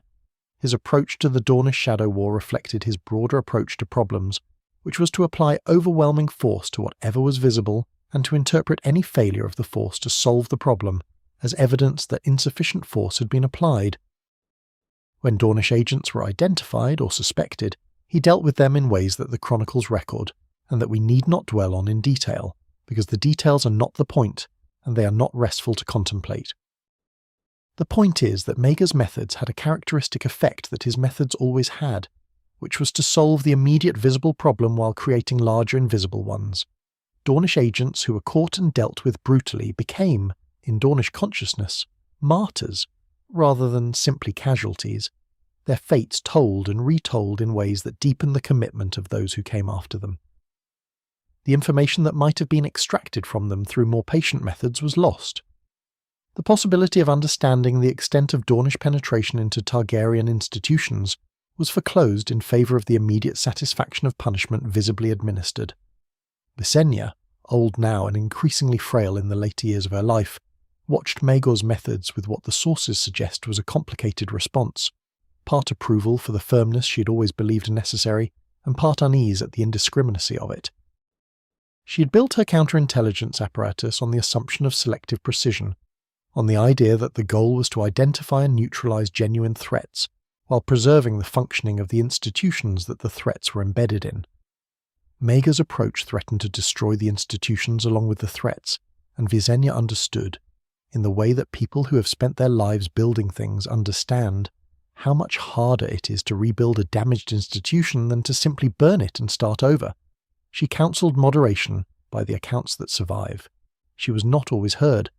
The Shadow War during Maegor's reign was also complicated by the Faith Militant crisis, which created a domestic insurgency that consumed enormous Targaryen security resources and gave the Dornish a kind of inadvertent cover, a second serious threat demanding attention that reduced the bandwidth available for monitoring and countering Dornish activities.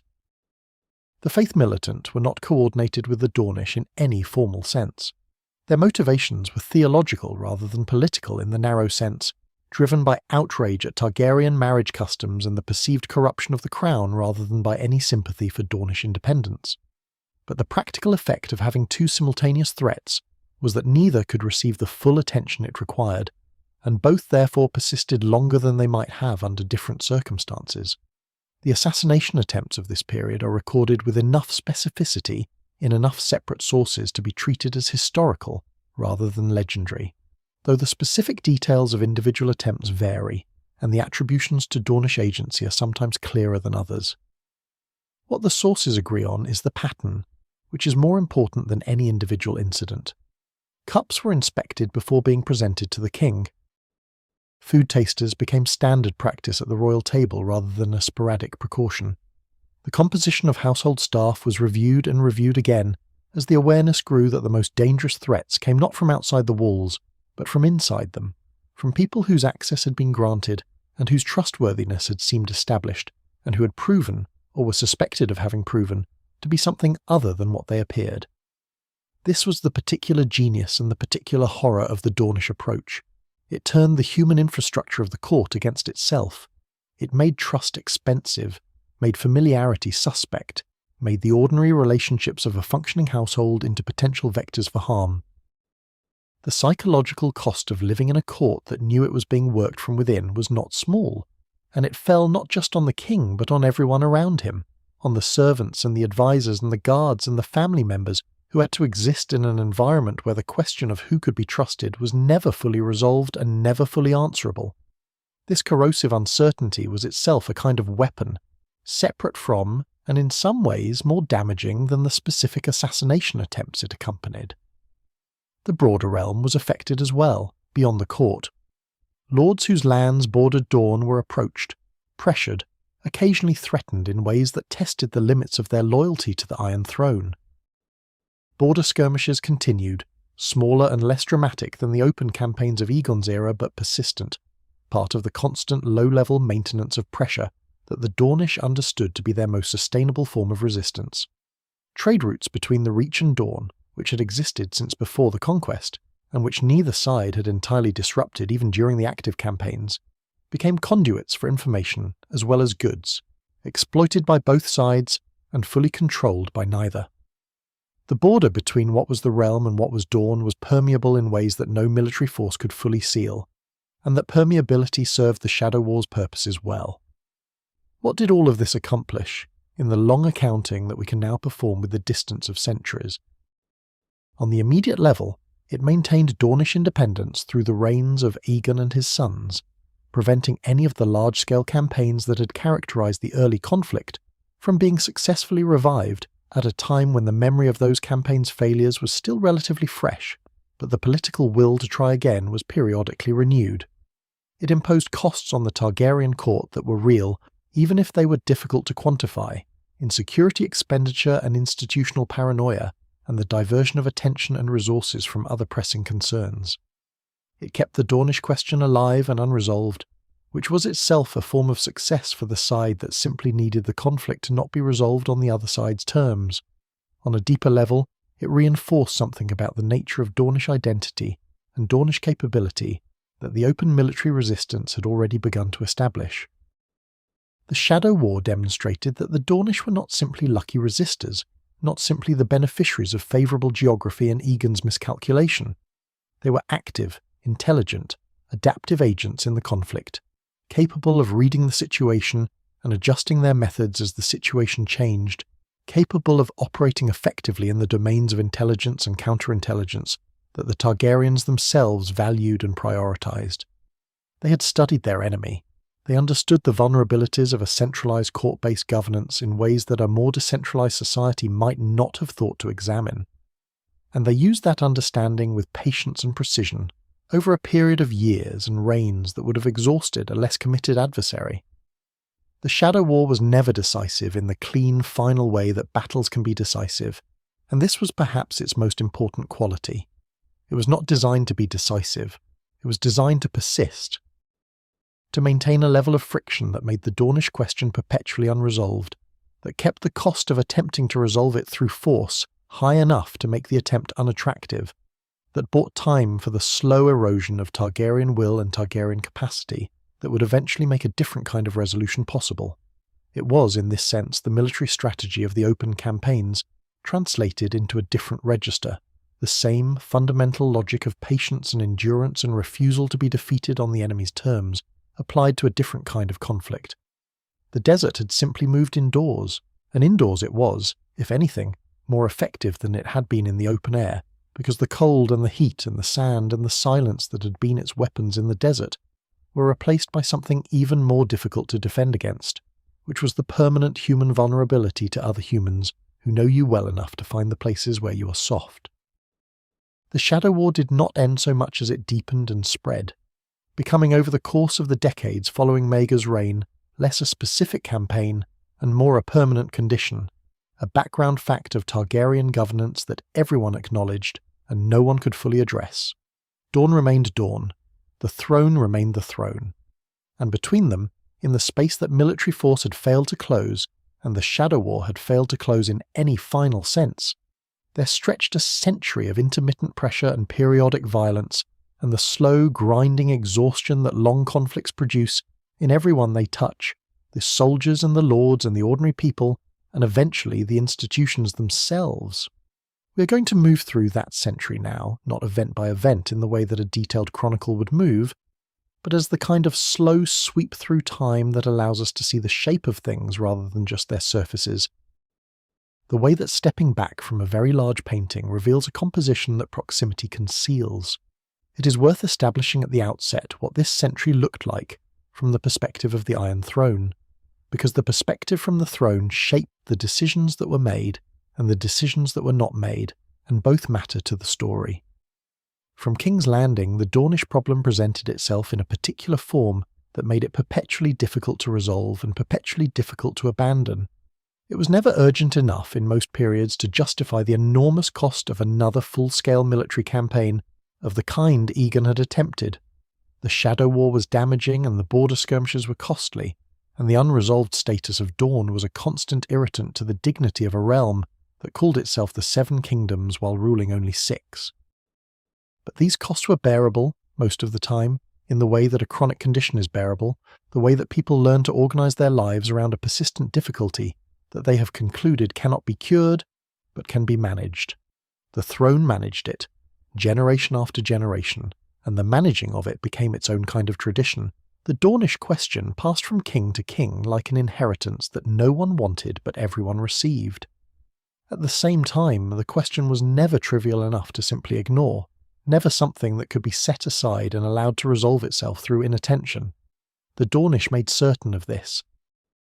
Their Shadow War ensured that the cost of inattention was always high enough to demand some response, and their periodic military probing of the border ensured that any king who allowed his attention to drift too far from the south would be reminded, in terms that required response, that Dorne was still there and still unconquered, and still entirely prepared to make its unconquered status felt. It was a masterwork of calibrated pressure, maintained across generations with a consistency that speaks to something deep in Dornish political culture, some institutional capacity for long-term strategic thinking that most of the other kingdoms, with their more volatile internal politics and their more personal styles of governance, could not match. The reigns that followed Maegor's brutal and ultimately brief tenure on the Iron Throne moved the conflict through several distinct phases, each shaped by the character of the king in question and by the particular circumstances of the realm during that period. Jaehaerys I, who came to the throne as a young man after the chaos of his father's and uncle's reigns, and who would prove to be perhaps the most capable Targaryen ruler after Aegon himself, inherited the Dornish problem along with everything else, and approached it with the characteristic pragmatism and long-term thinking that marked his governance of every difficult issue he encountered. Jaehaerys was not a man given to the kind of grief-driven impulsiveness that had sent Aegon south on Balerion with nothing but rage for a compass, nor was he inclined toward Maegor's brutal directness, which had proven so counterproductive in the Shadow War's specific terrain. He was patient and intelligent and possessed of an unusually clear-eyed understanding of the limits of royal power, an understanding that his predecessors had paid heavily to acquire and that he had apparently absorbed from their example, rather than having to relearn through his own mistakes. He understood that Dorne could not be conquered by the methods available to him, that the military approach had been tried by the greatest dragon rider who had ever lived and had failed, and that this failure was not a reflection of insufficient commitment or inadequate resources, but of a fundamental mismatch between the tool and the task. He understood, in other words, what Aegon had understood intellectually, but had been unable to accept emotionally in the aftermath of Rhaenys' loss. His approach to Dorne during his long reign was one of managed coexistence rather than active resolution. He did not mount campaigns into the desert. He did not authorize major aggressive operations in the Shadow War. He maintained the border defences, kept the intelligence apparatus that Visenya had built functioning at a sustainable level, responded to Dornish provocations with proportionate responses that signalled his attention without escalating toward the kind of conflict that would require the resources neither side could comfortably afford. He was, in the language of diplomacy that would develop more fully in later centuries, containing the problem rather than solving it, and he was honest enough with himself about this distinction to understand what it meant and what it cost.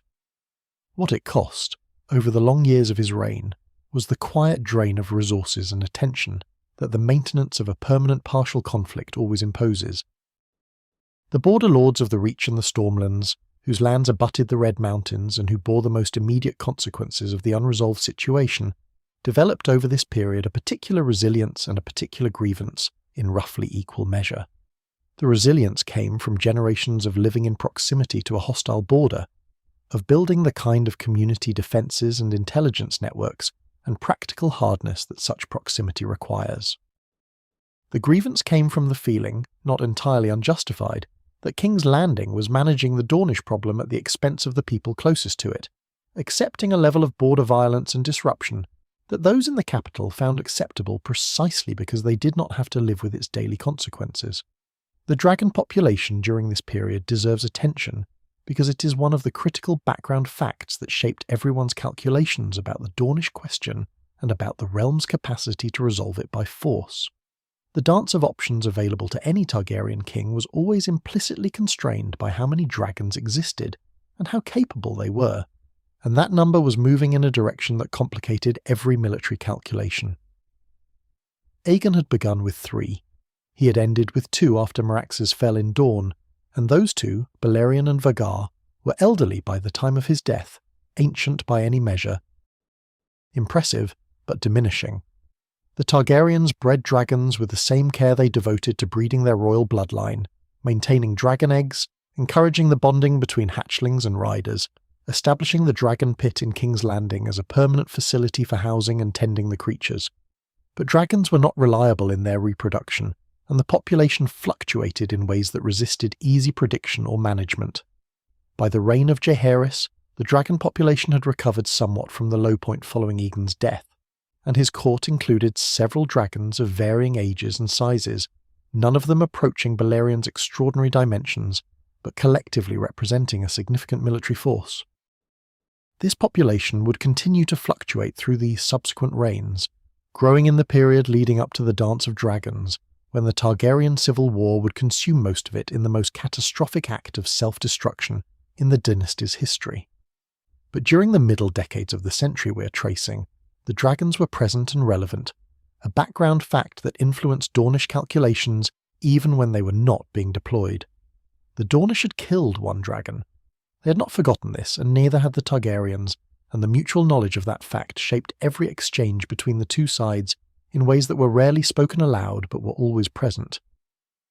The reign of Viserys I, Jaehaerys' grandson, represents another phase of the long Dornish conflict, and it is worth pausing on his reign specifically because it illustrates with particular clarity the way in which the conflict could seem at certain moments. To be drifting toward resolution without ever quite arriving there, Viserys was not a warlike king.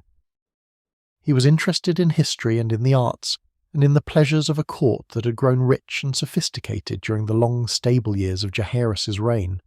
He maintained the managed coexistence approach to Dorne that his grandfather had established, and for most of his reign the situation remained stable enough to be manageable. There were border incidents. There were occasional eruptions of the Shadow War into visibility. There were diplomatic overtures, tentative and inconclusive, that probed the possibility of a more formal accommodation without ever quite reaching one. The tentative diplomatic overtures of this period are interesting to contemplate precisely because they did not succeed, because understanding why they failed helps illuminate what an eventual success would require. The fundamental obstacle was always the same. The Targaryens were willing to discuss the terms of Dornish integration into the realm, but their conception of integration required Dornish submission to the Iron Throne in a form that the Dornish found unacceptable. The Dornish were willing to discuss some form of closer relationship with the realm, but only on terms that preserved their essential independence and their distinct customs, in ways that the Targaryens found incompatible with the principle of unified rule. Both sides wanted something the other side found it impossible to provide, and the gap between their positions was not bridgeable by goodwill alone, no matter how much goodwill was brought to the table. It would take a different kind of pressure, a different configuration of circumstances, to make both sides simultaneously willing to accept terms they had previously found unacceptable. The human cost of the century of intermittent conflict is something the chronicles treat unevenly and insufficiently, as chronicles tend to do when the humans in question are not lords or kings or figures of obvious historical significance. But it was real, and it accumulated, and it shaped the people of the border regions and of Dorne itself in ways that persisted long after the formal conflict was resolved. The border lords of the Reach, particularly those whose holdings lay near the Prince's Pass, maintained an essentially permanent war footing throughout much of this period, keeping larger garrisons than their holdings' size would otherwise have required, spending more on fortification and intelligence than on the agricultural development that would have made their lands more prosperous. Their sons grew up knowing that the mountains to their south were not simply a geographical feature but a potential threat, that the people beyond them were not simply different but actively hostile in ways that required constant vigilance. On the Dornish side, the generations who grew up during this century absorbed the conflict as simply part of the texture of their world, one of the permanent facts alongside the heat and the sand and the scorpions. The memory of Aegon's campaigns and the glass roads and the burned towns was kept alive not through formal commemoration, though there was some of that, but through the ordinary processes by which communities remember shared experience, through the stories told by grandparents to grandchildren, through the place names that referenced events of the conflict, through the particular quality of wariness toward outsiders that people develop when their experience has taught them that outsiders arrive with fire. This cultural memory was both a resource and a burden. It sustained the commitment to resistance that kept Dorne independent. It also made the eventual reconciliation more difficult, because reconciliation requires a willingness to stop telling the old stories as organizing principles for the present, and old stories do not stop of their own accord. The military campaigns that punctuated this century of managed conflict followed a pattern that is almost tedious in its consistency, which is perhaps the most honest thing that can be said about it. Targaryen forces would gather, usually in response to some specific provocation or some temporary configuration of political circumstances that made a campaign seem more feasible than usual, and would move south through the passes. They would find the Dornish withdrawn, they would burn what was burnable, they would fight the kind of grinding, inconclusive skirmishes that the desert terrain facilitated and that benefited the side that knew the ground. They would run short of supplies because the Dornish had removed everything edible before withdrawing, because the supply lines through the mountain passes were vulnerable and expensive to maintain, because the desert simply did not support large military forces that had not been specifically adapted to survive in it. They would withdraw, having accomplished less than they had intended, and more than could be honestly called nothing, and the cycle would eventually begin again. The dragons were present at some of these campaigns and absent from others, their availability depending on the current population and on the decisions of the riders about where they were most needed. When they were present, they changed the specific character of the campaign without changing its fundamental outcome. A dragon could destroy more empty castles more efficiently than an army could. A dragon could fly over the mountain passes without the vulnerability to ambush that ground forces faced.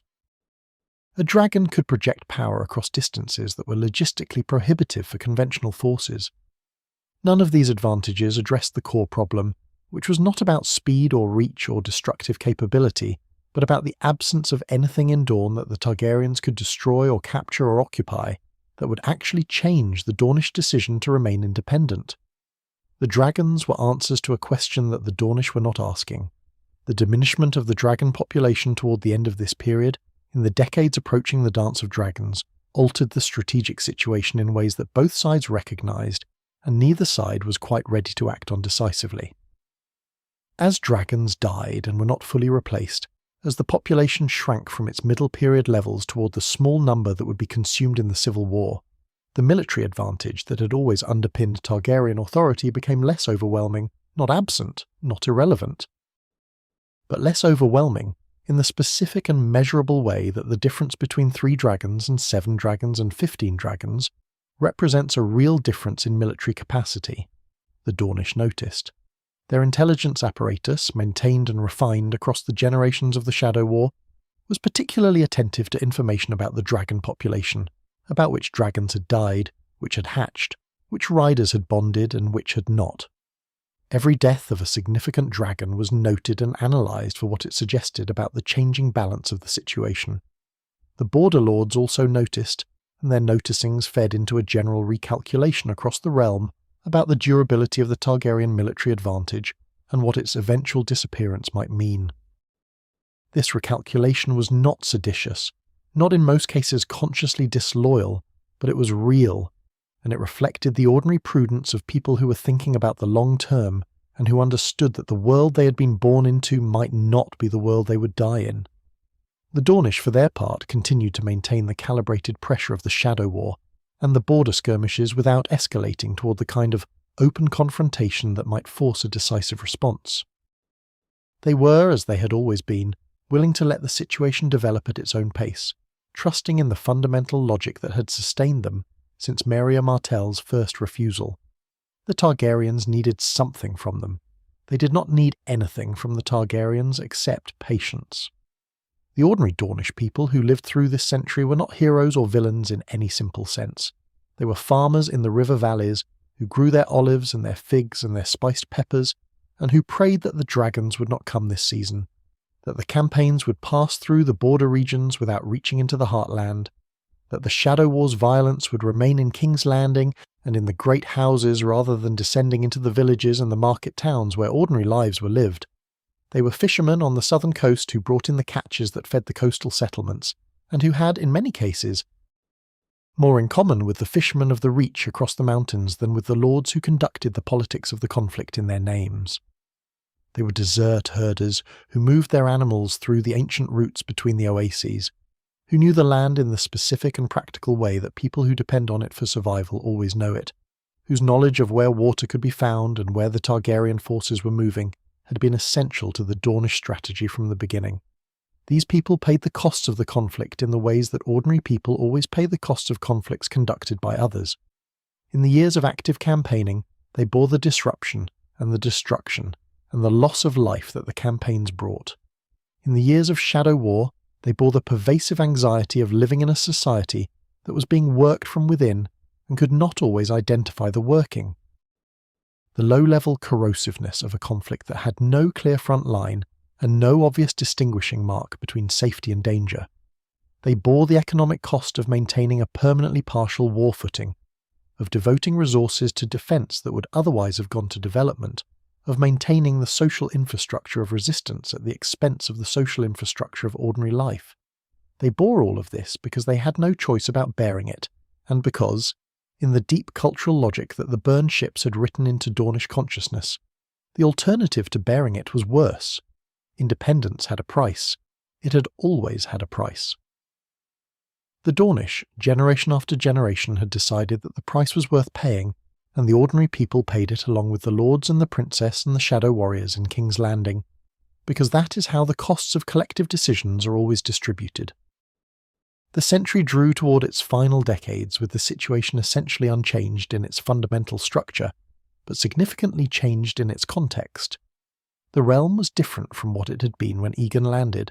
It was more settled, more administratively sophisticated, more economically integrated across its 6 kingdoms. The Iron Throne's authority, while never uncontested, had become something more deeply embedded in the functioning of Westerosi society than the raw military fact of dragons. The maesters who staffed the small council and advised the great lords had developed, over the decades, a more nuanced understanding of what the Dornish problem required and why the approaches that had been tried had not worked. There was, in certain corners of the Targaryen court, a growing if still cautious recognition that the path toward resolving the Dornish situation ran not through the mountain passes, but through some form of political accommodation that both sides could accept, that what had not been achievable by fire might be achievable by arrangement. The Dornish had changed as well, in ways that were perhaps less visible from outside, but that were felt within Dorne's own political culture. The generations of resistance had been enormously costly, not just in material terms, but in the slower, less quantifiable ways that long conflicts always cost. The Shadow War required a level of institutional paranoia that was not healthy for a society to maintain indefinitely, a constant suspicion of outside influence that, applied long enough, begins to corrode the internal trust that communities require to function well. The economic development that Dorne might have achieved with the resources devoted to defence and intelligence was a perpetual absence, a prosperity that did not exist because the circumstances required spending that prevented it. These costs were accepted because the alternative remained unacceptable, but they accumulated, and the people who bore them were not unaware of their weight. And so the long century moved toward what would eventually become, through a path that was neither straight nor obvious, a different kind of resolution, not a conquest. Not a surrender. Something more complicated than either, and in its own way more durable than either could have been. But before that resolution could be reached, there was still the dance of dragons to survive, still the near destruction of everything the Targaryens had built, still the final exhaustion of the military advantage that had made the whole long confrontation possible. The path toward peace in Dorne ran, as paths so often do, through a great deal more destruction first, and the destruction would come from within rather than from without, from the Targaryens themselves rather than from any external enemy. The desert had simply to wait, as it had always waited, while the fire turned on itself. The fire turned on itself. We said this at the close of our last reflection, and it is worth dwelling on that phrase for a moment before we move into the events it describes, because it captures something essential about what the Dance of Dragons was, and what it meant for everything that came after, including the long story of Dorne that we have been tracing together. The Dornish had spent the better part of a century trying to find ways to reduce Targaryen power, to impose costs on the dynasty that had come to their borders with dragons and demands, to wear down the overwhelming military advantage that had made resistance so expensive and so necessary simultaneously. They had been patient, and they had been clever, and they had been effective in the limited ways available to them. And then the Targaryens did something that no Dornish strategy could have accomplished, something that no Scorpion Bolt or Shadow War or Desert Patience could have achieved in 100 years of effort. They destroyed most of their own dragons in a single generation of civil war, and they did it with a thoroughness and a finality that left the dynasty permanently diminished in ways it would never fully recover from. The Dance of Dragons, as the civil war of 129 years after Aegon's conquest through 131 years after Aegon's conquest came to be called, was at its most basic level a succession dispute, the kind of conflict that medieval dynasties generated with some regularity, when the rules of inheritance were unclear or when the people with claims to the throne were too powerful and too proud to accept outcomes they found unacceptable.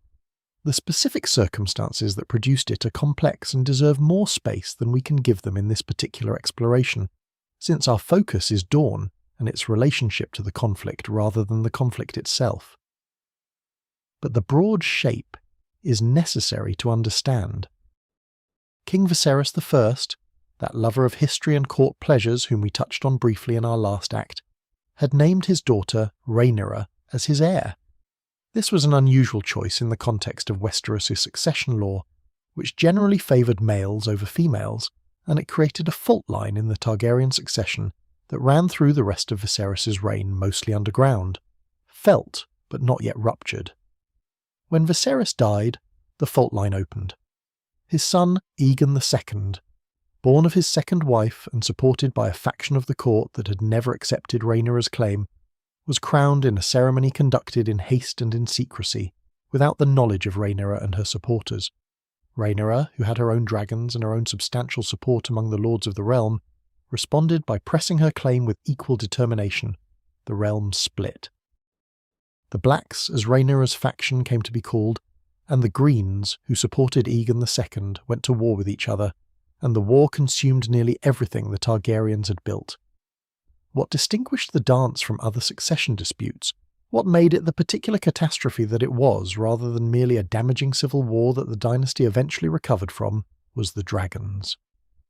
The Targaryen dynasty at the outbreak of the dance possessed more dragons than it had held at any point since Aegon's conquest, a population that had grown through the careful husbandry of generations into something approaching the abundance that old Valyria had known. Both factions had dragons. Both factions had riders. And both factions were willing to use their dragons against each other, which meant that for the first time since the Conquest, dragons fought dragons in the skies above Westeros, and when dragons fight dragons, the results are catastrophic, in ways that fighting ordinary opponents never produces. An army destroyed by dragonfire loses soldiers. A dragon killed by another dragon is simply gone, irreplaceable, a loss that cannot be made good by any amount of money or time or careful breeding. The battles of the dance killed dragons on both sides with a terrible efficiency. Vhagar, the last of the 3 original Conquest dragons, ancient and enormous, died above the God's Eye Lake in a battle with a younger dragon ridden by a Targaryen prince, and both dragons went down together into the water, taking their riders with them. Other dragons died in the fighting at King's Landing, which was itself a horror of a different order, the capital city burning from dragon fire directed by both sides at each other, ordinary people dying in the streets of a city they had not chosen to make into a battlefield. By the time the dance concluded, with the deaths of both principal claimants and the accession of Aegon III to a throne he had inherited through catastrophe, almost every dragon in the Targaryen possession was dead. A few wounded survivors lingered for years afterward, diminished and unhealthy, and the eggs that remained eventually produced dragons too small and too weak to be ridden, and then even those died, and the Targaryens were left without the defining feature of their house, the source of their military advantage. The thing that had made the conquest possible, and had underwritten every act of authority they had exercised in the century since. Dorne watched all of this. Let us be clear about that. The Dornish intelligence apparatus, maintained and refined through generations of the Shadow War, was well placed to observe the course of the dance, and to analyse its implications with the systematic attention that the Dornish had always brought to the study of their most significant strategic challenge. Information about the course of the war, about which dragons had died and under what circumstances, about the political situation in King's Landing and the stability of the various factions, reached Sunspear through the channels that the Shadow War had established and maintained. The Dornish knew, perhaps better than most of the realm's lords, how the war was unfolding and what its eventual outcome was likely to be. House Martell's position during the dance was one of careful neutrality, and this neutrality deserves examination because it was not the obvious choice given the circumstances. Here was the Targaryen dynasty tearing itself apart. Here were the dragons killing each other above the lakes and rivers of Westeros. Here was the greatest military advantage that had kept Dorne under permanent existential threat consuming itself in a fratricidal conflict that neither side could win without destroying what they were fighting over. The temptation to exploit this moment, to push through the mountain passes while the Targaryen military was fully engaged in killing itself, to press for some definitive resolution of the Dornish question, while the forces that had always prevented such a resolution were occupied elsewhere, must have been real and must have been discussed in whatever councils the ruling House of Dorne convened. That they did not act on this temptation tells us something important about how the Dornish understood their situation and what they were actually trying to achieve. They were not, despite everything, trying to conquer the realm. They were not trying to reverse Aegon's conquest in some sweeping way, to reimpose the fragmented 7 kingdoms that had existed before his landing. to extend Dornish territory northward into the Reach or the Stormlands. Their goal had always been more modest, and in some ways more difficult than Conquest, because it required not just military success, but a durable political accommodation that would allow Dorne to exist as itself within whatever larger structure organised Westeros. An invasion during the dance might have produced territorial gains. It would certainly have produced a settlement eventually, in which those gains were contested and eventually reversed, in which Dorne was permanently identified as the opportunistic aggressor that had struck the realm in its moment of greatest weakness, in which any future accommodation became harder rather than easier, because the Dornish would have burned whatever goodwill existed in the process. There was also a simpler and more practical consideration. The dance was not producing a power vacuum that the Dornish could step into. It was producing a different Targaryen ruler, whoever survived the conflict, and that ruler would inherit all the realm's resentments and all its military capability, whatever remained of it, and would have every reason to direct those resentments southward against an enemy that had chosen the worst possible moment to press its advantage. The Dornish had been patient for a century. Being patient for a little longer, allowing the dance to conclude, assessing what the post-dance Targaryen dynasty actually looked like before deciding how to relate to it, was the kind of long-term thinking that had always characterized their approach to the conflict. The ruling House of Dorne during the dance period was somewhat removed from the ancient Nymeria, who had defined the original resistance, succession having passed through several generations since her death, but the institutional memory and the strategic culture she had embodied persisted in ways that transcended individual rulers. The current Lord or Princess of Dorne, and here the sources are somewhat inconsistent in their descriptions, partly because the Dornish equal inheritance customs meant that the ruler might be of either sex depending on which generation we are discussing, maintained the careful watching brief that Dornish policy had settled into over the decades of managed conflict.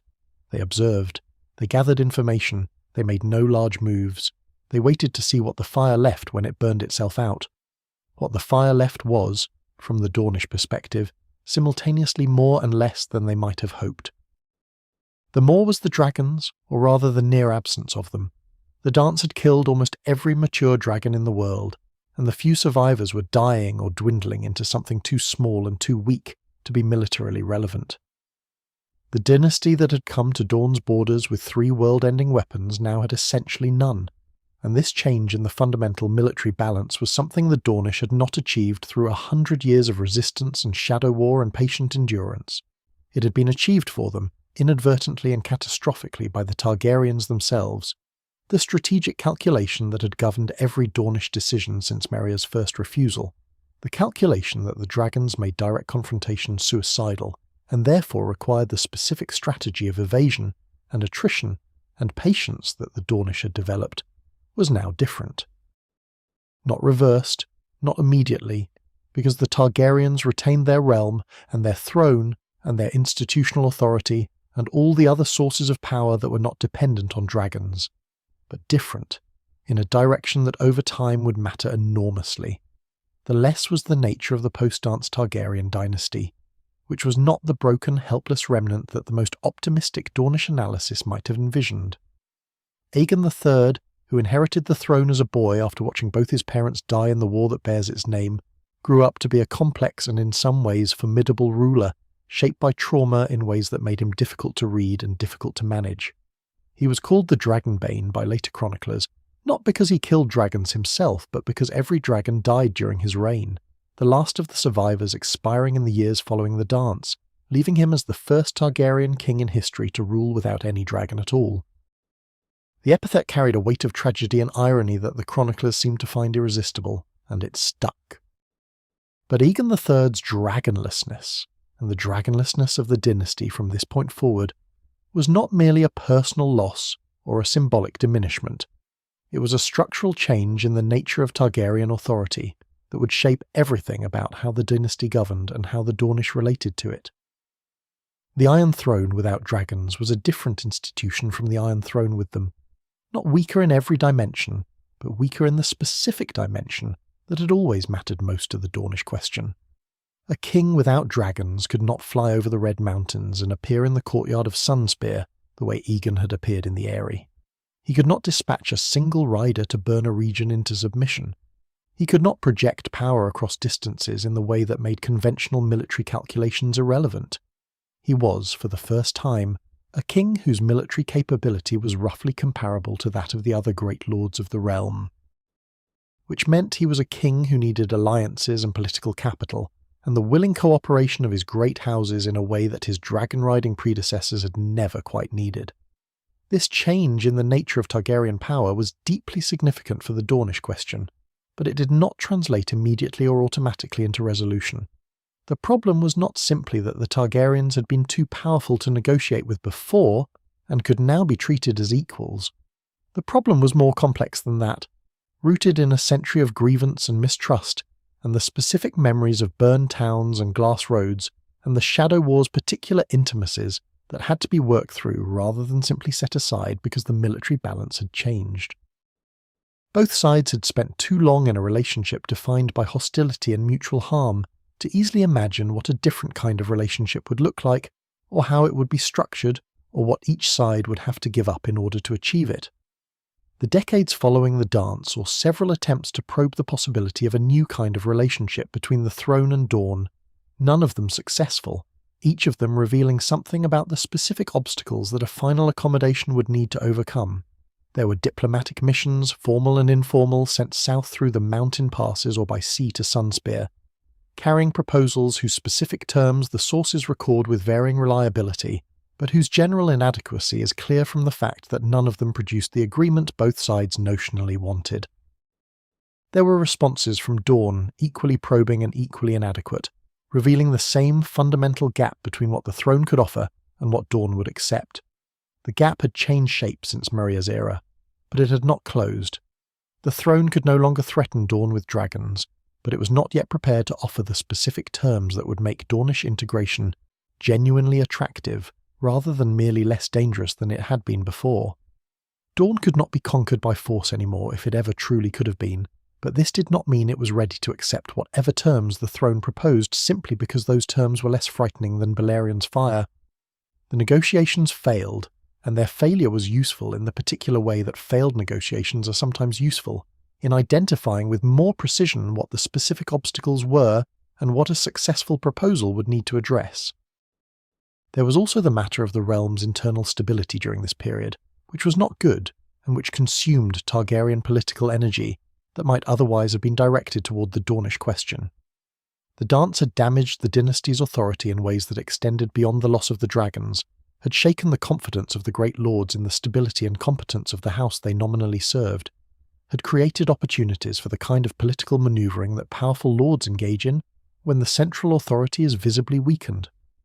The kings who followed Aegon III, capable men by most accounts but operating under serious constraints, spent much of their political capital on these internal challenges rather than on the Dornish question, which continued to drift in its familiar state of unresolved tension while more urgent crises demanded attention. It is worth pausing to consider the irony of the dance's impact on the Dornish situation, because the irony is real, and it is the kind of thing that history produces with a frequency that should perhaps make us more humble about our ability to predict the consequences of actions in complex systems. The Dornish resistance had been animated from the beginning by the correct recognition that the Targaryen dragons were an existential threat to their independence, a military force against which conventional resistance was impossible, and which therefore required the specific and costly strategy of evasion, and attrition, and patience.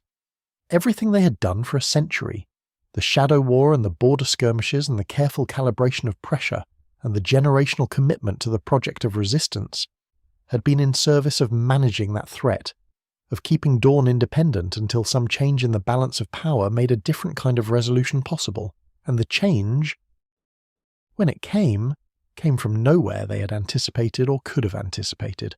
It came from the Targaryens themselves, from the specific internal dynamics of a dynasty that had been managing its own succession problems and its own factional conflicts throughout the same century that Dorne had been managing its resistance. The scorpion that killed Meraxes had been a Dornish weapon, aimed by Dornish hands, deployed as part of a deliberate Dornish program to find a way past the dragon's armor. The Dance of Dragons was a Targaryen weapon aimed by Targaryen hands at other Targaryen hands, and its effect on the dragon population was more comprehensive and more final than anything the Dornish could have achieved through their own efforts in any realistic timeframe. The Dornish had worked for a century to reduce Targaryen power. The dance reduced it further in 2 years than the Dornish had managed in 100. This is not, to be clear, a comfortable observation. The dance was a catastrophe, not just for the Targaryens but for the realm and for the people who lived in it, the soldiers who died in its battles, and the civilians who burned in its fires, and the children who grew up in the chaos and instability that followed it. That its outcome happened to serve certain Dornish strategic interests does not make it anything other than what it was, which was a disaster. History is full of this kind of terrible arithmetic, where one people's suffering produces circumstances that benefit another people who had no hand in causing the suffering and no standing to celebrate its consequences. The Dornish did not cause the dance. They observed it and they drew their conclusions from its outcome, and they adjusted their thinking accordingly, as any rational actor would. This is simply what the situation was, described as honestly as the sources allow. What Dorne took from the dance, at the level of strategic understanding rather than specific tactical calculation, was a confirmation and a deepening of something they had always believed but could not previously demonstrate with the finality that the dance now provided. Power is not permanent. The overwhelming advantage that seems to make resistance futile is not necessarily as permanent as it appears in the moment of its greatest expression. The Targaryens with 3 dragons had seemed invincible at the Field of Fire, had seemed to have established a permanent order that could not be challenged by any force available to their opponents.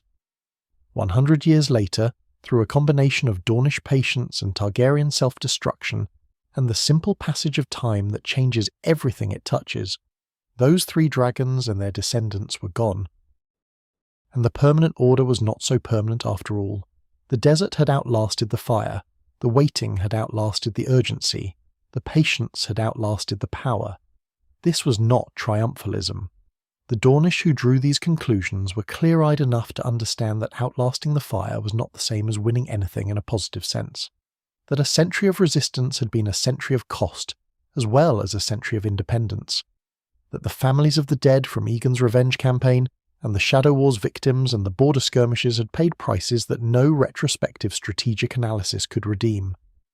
But it was a kind of vindication, the confirmation that the choice Nymeria Martell had made in her tower at Sunspear, declining the first raven from Dragonstone, had been a choice that the subsequent century of history had borne out. Dorne was still Dorne, the dragons were gone, and the path toward a resolution that preserved what mattered was, for the first time in the long story of the conflict, genuinely visible, if not yet quite reachable. The desert had kept its patience through everything, and now something new was becoming possible, something that fire had never been able to make, and that only time in the end could create. The path was visible, as we said, but visible is not the same as travelled, and the distance between seeing a way forward and actually moving along it is sometimes the longest distance of all. The decades following the dance were not decades of swift resolution, they were decades of adjustment, of the slow recalibration that follows catastrophic change, of the realm and the dynasty and Dorne itself finding new positions relative to each other in a world that no longer contained the specific terror that had organised everything for a century. And into this period of adjustment, into this particular configuration of exhaustion and possibility and unresolved tension, came a young king who would do what Aegon the Conqueror himself had failed to do, who would plant the Targaryen banner in Sunspear and compel the submission of Dornish lords and ride back through the mountain passes, having accomplished what generations of his predecessors had declared impossible. His name was Dorne, the first of that name, and he was 14 years old when he came to the throne, and he would be dead before he was 20, and the conquest he achieved would not survive him by very long, and understanding why requires understanding both his brilliance and what his brilliance was missing. We should say this clearly at the outset, in the manner that serves us best when approaching events whose dramatic surface can overwhelm their deeper meaning. Dorne the First conquered Dorne, and then Dorne reclaimed itself, and Dorne died in the reclaiming. This is the whole of the military story, compressed to its essential shape. And knowing it allows us to examine the details with the steadiness that details require when they are no longer suspenseful, when they are simply the texture of something that happened and ended in a particular way, and can now be contemplated for what they reveal rather than what they might produce. Daeron came to the throne in 157 years after Aegon's conquest, a boy king in the specific sense that the phrase implies, young enough that regents managed the practical governance of the realm during his earliest years on the throne while he grew into the role. But he grew into it faster than most people expected, and in a direction that surprised almost everyone who had formed an opinion about him based on his youth and his slight physical frame and the bookish quality that his tutors reported. He was not what a martial king was supposed to look like. He was not Maegor's brutality or Aegon's commanding physical presence, or the warrior image that the realm's lords associated with effective military leadership. He was small and pale and intensely studious, someone who spent more time reading histories and maps than he spent in the training yard, someone whose advisors sometimes worried that he was too much given to theory, and not enough to the practical realities of rule. The theory, as it turned out, was precisely the point. Daeron had studied the previous Dornish campaigns with the systematic thoroughness of a maester, rather than the selective attention of a king looking for confirmation of what he already planned to do. He had read the accounts of Aegon's first campaign and of the Revenge campaign. He had studied the records of the subsequent military incursions of the century following, the ones that had followed the same basic pattern of advance and withdrawal without meaningful result. He had identified, with the analytical clarity of someone approaching the problem fresh rather than inheriting its emotional weight, the structural reasons why each of those campaigns had failed. They had tried to fight Dorne on Dorne's terms. They had moved large armies through the mountain passes and found nothing to fight. They had burned empty castles and withdrawn through harassed supply lines and accomplished nothing lasting. The pattern was perfectly consistent, and its consistency meant that whatever approach might succeed would have to be fundamentally different from everything that had been tried before. His insight, when he articulated it to his small council in the months before the campaign began, was simple in the way that genuinely useful insights often are, hiding its depth behind an apparent obviousness that only becomes visible when you notice how many people had looked at the same problem and not arrived at the same conclusion. The previous campaigns had failed because they had given the Dornish time to withdraw. The dragons had always announced themselves, their shadows visible from miles away, their approach observable long before they arrived. The armies had moved through the passes slowly, constrained by logistics and terrain, and the Dornish had retreated ahead of them, with the unhurried confidence of people who knew they had time. What was needed was not more force or better supply lines or greater commitment of resources. What was needed was speed. Specifically, simultaneous speed, an approach that would compress the time available for the Dornish withdrawal to the point where withdrawal was not possible, that would appear in multiple places at once, so that melting in one direction meant moving toward another threat rather than away from all of them. He planned an assault through both mountain passes simultaneously, the Boneway in the east and the Prince's Pass in the west, with forces large enough to be militarily serious in both directions, and coordinated closely enough to prevent the Dornish from concentrating their resistance against either one. Simultaneously, he arranged for a naval assault along the southern coast, ships carrying troops to land at points along the Dornish coastline and move inland, creating a third axis of advance that the Dornish had no mountain passes to funnel and constrain. The three-pronged approach was not novel in the abstract. Military commanders throughout history had understood the value of attacking on multiple fronts. What made Daeron's version of it potentially effective against Dorne specifically was the coordination and the timing, the effort to ensure that all three movements began close enough together that the Dornish could not respond to one before the others were already inside their territory. He spent months on this planning, longer than his advisors thought strictly necessary, and longer than the lords whose forces he was organizing were entirely comfortable waiting. There was a pressure from certain quarters of the court to simply move, to demonstrate the new king's martial credentials by committing to the campaign, and some of the older lords whose experience of Dornish campaigns extended back into the previous reign occasionally implied that all this planning was itself a symptom of excessive bookishness, that real commanders developed their plans in the field rather than in the council chamber. Daeron listened to these opinions and continued planning. He was young, but he was not insecure, and he understood that the previous campaigns had not failed because their commanders had been unwilling to act. They had failed because they had acted without solving the fundamental problem that the Dornish strategy presented, and he intended to solve the problem before he acted. The campaign launched in 157 years after Aegon's conquest, in the early months of a year when the mountain passes were clear and the desert heat had not yet reached its summer peak. The coordination achieved on the first day of the campaign was not perfect, because coordination across such distances and with the communication technologies available never is, but it was close enough to its intended shape to produce something qualitatively different from anything the previous campaigns had managed. The Dornish found themselves facing threats from 3 directions simultaneously, rather than having the luxury of observing a single advancing force and organising their withdrawal ahead of it. The intelligence networks that had served them so well for a century were not fast enough or comprehensive enough to process 3 simultaneous advances and produce a coordinated response in the time available.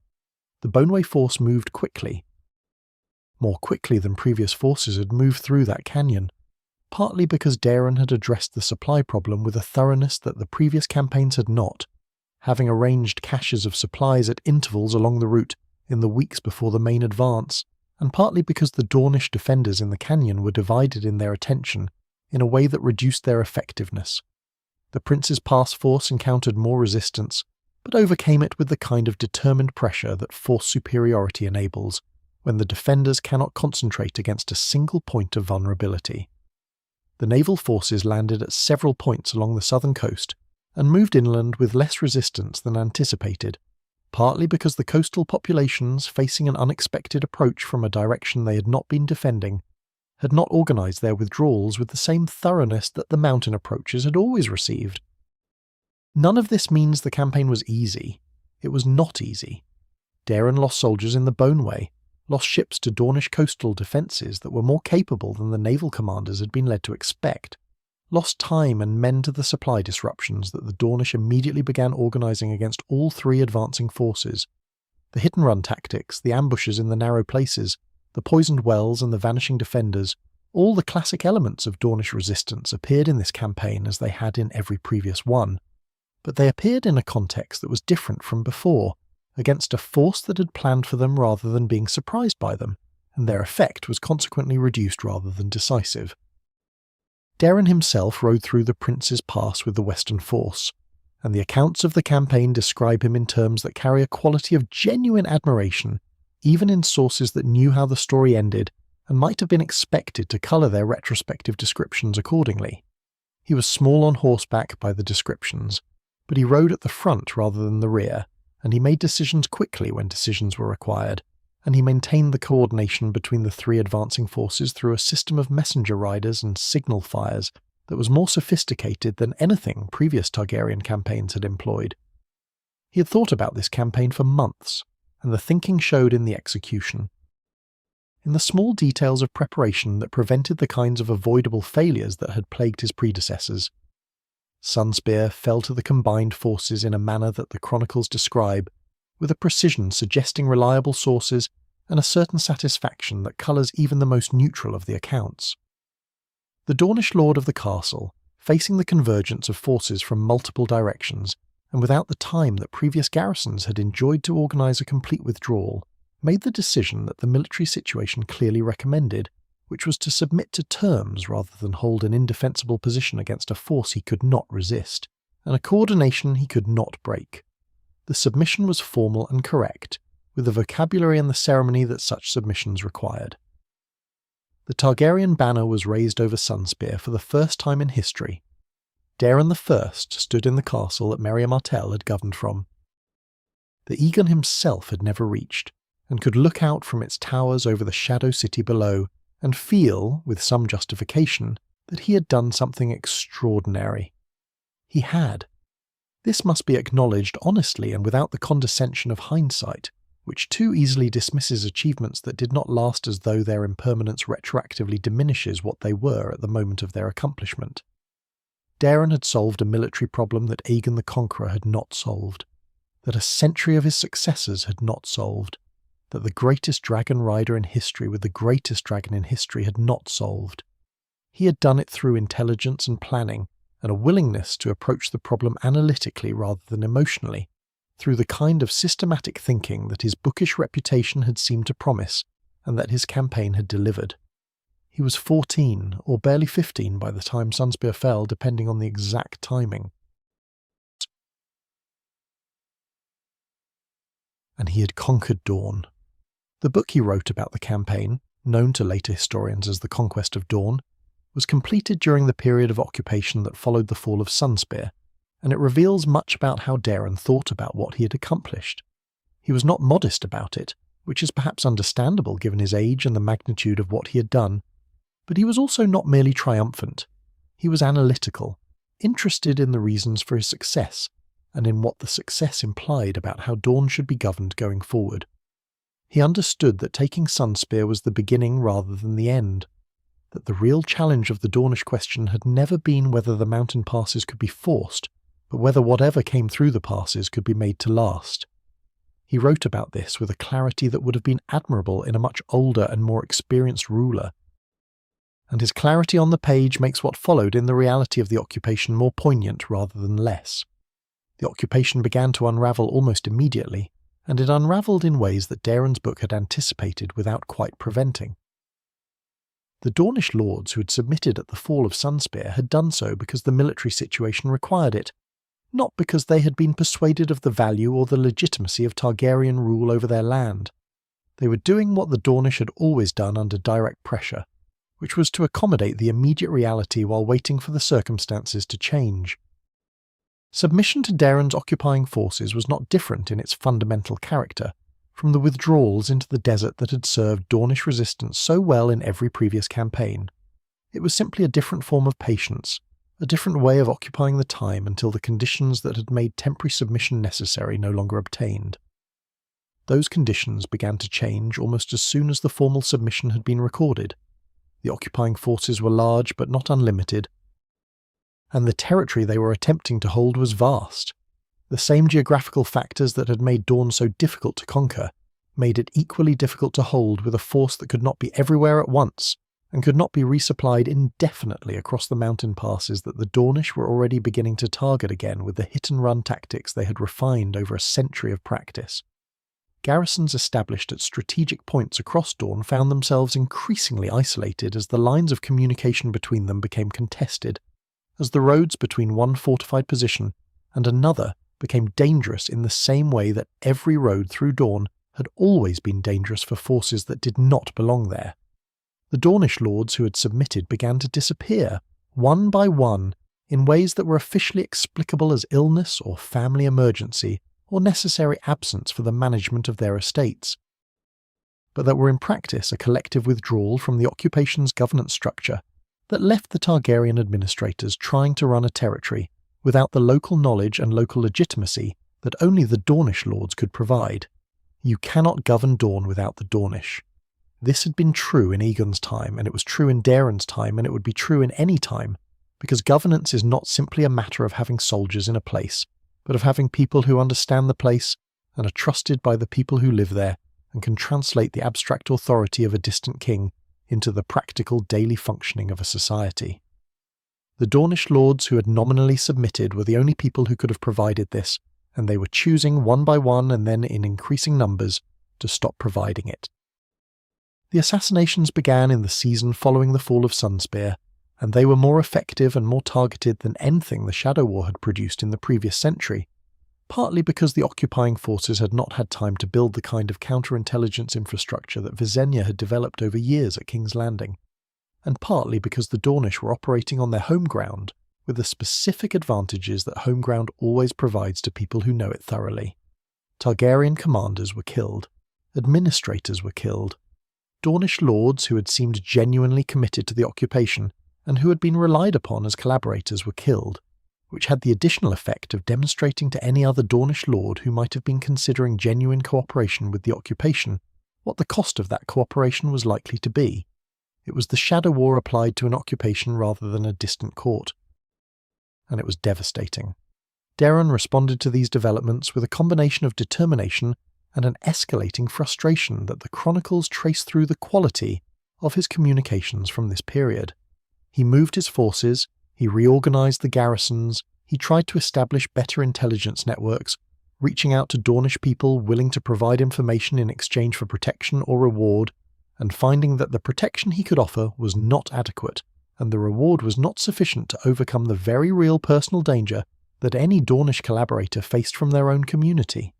He tried negotiating with the lords who had retreated, sending messages that offered better terms, that promised autonomy and the preservation of Dornish customs, that attempted to address the specific concerns that each lord had expressed before their disappearance. Some of these messages received responses. None of the responses resulted in the lords returning to their administrative roles.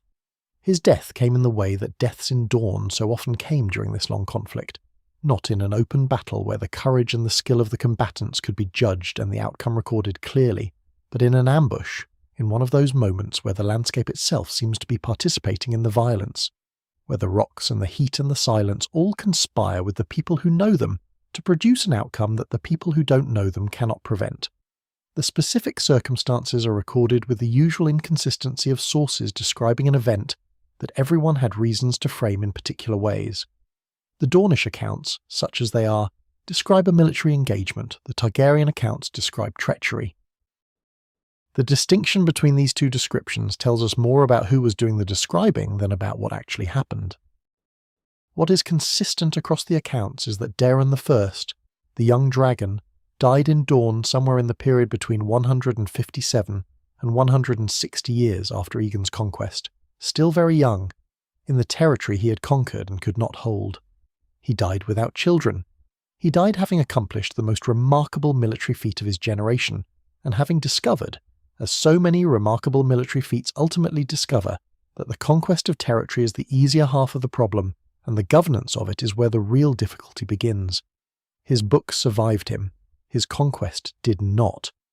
The forces that had been holding Dorne leaderless and demoralized and facing a resistance that had no intention of stopping, withdrew through the mountain passes in the years following his death, not in a formal acknowledgement of defeat, but in the way that occupations end when they have simply become unsustainable.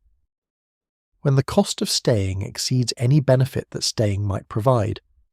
The Dornish lords who had been invisible during the occupation reappeared in their castles as the occupying forces departed, returning to their seats and their governance and their communities with the unhurried confidence of people who had waited out something difficult and were now resuming what had been interrupted.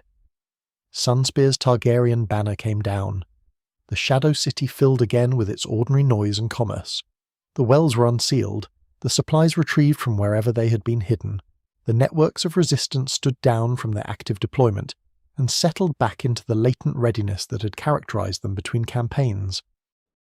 What Daeron's conquest and failure revealed, in the final accounting that the events permit, was something that all the previous evidence had suggested, but that his near success now confirmed with particular clarity. The obstacle to resolving the Dornish question was not military capability. It was not tactics or strategy, or the availability of dragons or the genius of the commander. Daeron had answered all of these questions satisfactorily.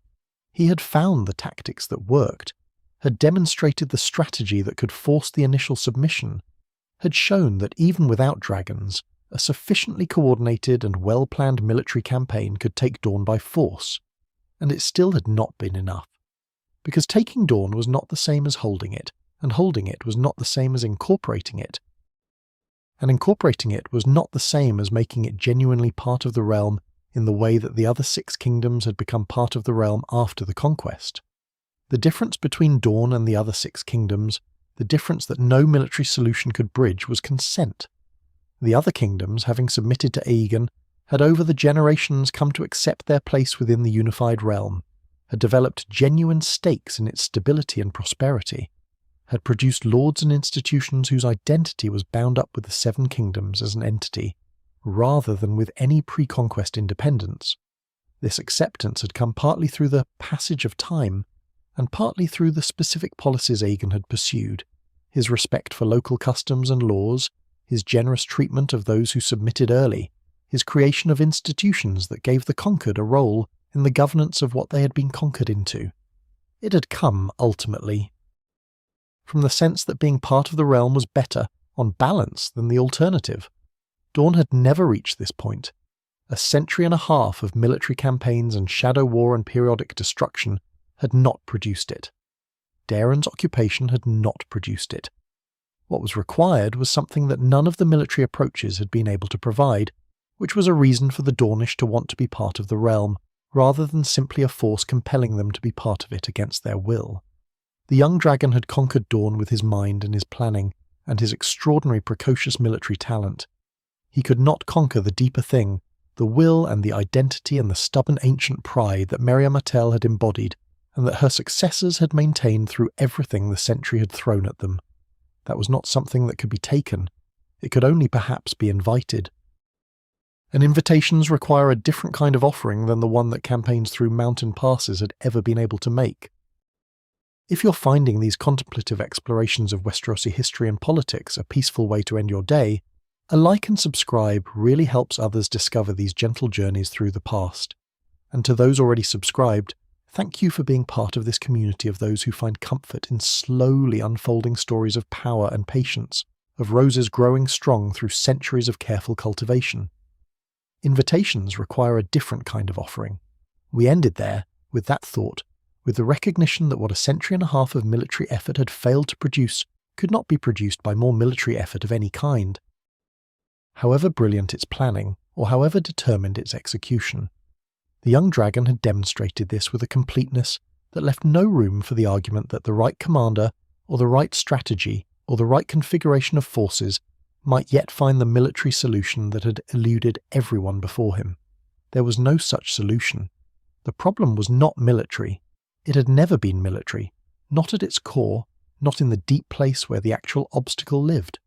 The actual obstacle was the one that Nymeria Martell had identified when she declined the first raven from Dragonstone, the one that every subsequent Dornish ruler had maintained with the institutional consistency of people who understood what they were protecting and why it mattered. The obstacle was identity. An identity, as the long story had finally and definitively demonstrated, could not be conquered. It could only be engaged, on its own terms, with respect for what it was and what it required. The king who would eventually make that engagement, who would find the specific offering that the specific situation required, was Daeron II, and he came to the throne in circumstances very different from those that had attended any of his predecessors. He was the son of the king who followed the young dragon, and he had grown up in a court that carried the memory of the failed conquest as a recent and specific wound, rather than as the historical abstraction that Aegon's campaigns had become by his time. The failure of the occupation was not ancient history to Daeron II. It was within living memory of many of the lords and advisers who surrounded him. The specific quality of that failure, the way it had demonstrated so clearly and so expensively that force could not do what needed to be done, was part of the political air he breathed as he grew into the responsibilities of kingship. He was, by the accounts that survive, a man of considerable political intelligence of a different kind from the young dragon's military intelligence, oriented toward the management of relationships and the reading of what people needed, and the finding of arrangements that gave enough of what each side required to make agreement more attractive than continued conflict. He was not a warrior in the way that some of his predecessors had been warriors. He was something that Westeros sometimes valued less but often needed more, which was a negotiator, someone who could sit across from people who had reasons not to trust him, and find the specific language and the specific commitments that transformed mistrust into something workable. He had needed these skills for the internal politics of his realm before he turned them toward Dorne, because the Targaryen dynasty in his time was navigating the complex aftermath of everything the dance had changed. Managing great lords whose deference was real but whose independence of mind was also real, threading the needle between the authority the throne needed to project and the practical limitations of a dynasty that no longer had dragons to underwrite that authority with existential force. The Dornish situation that he inherited was, in formal terms, exactly what it had been before the Young Dragon's campaign, which is to say unresolved, with Dorne independent and the throne technically claiming it as part of the Seven Kingdoms, and neither side particularly interested in the immediate confrontation that testing that claim would produce.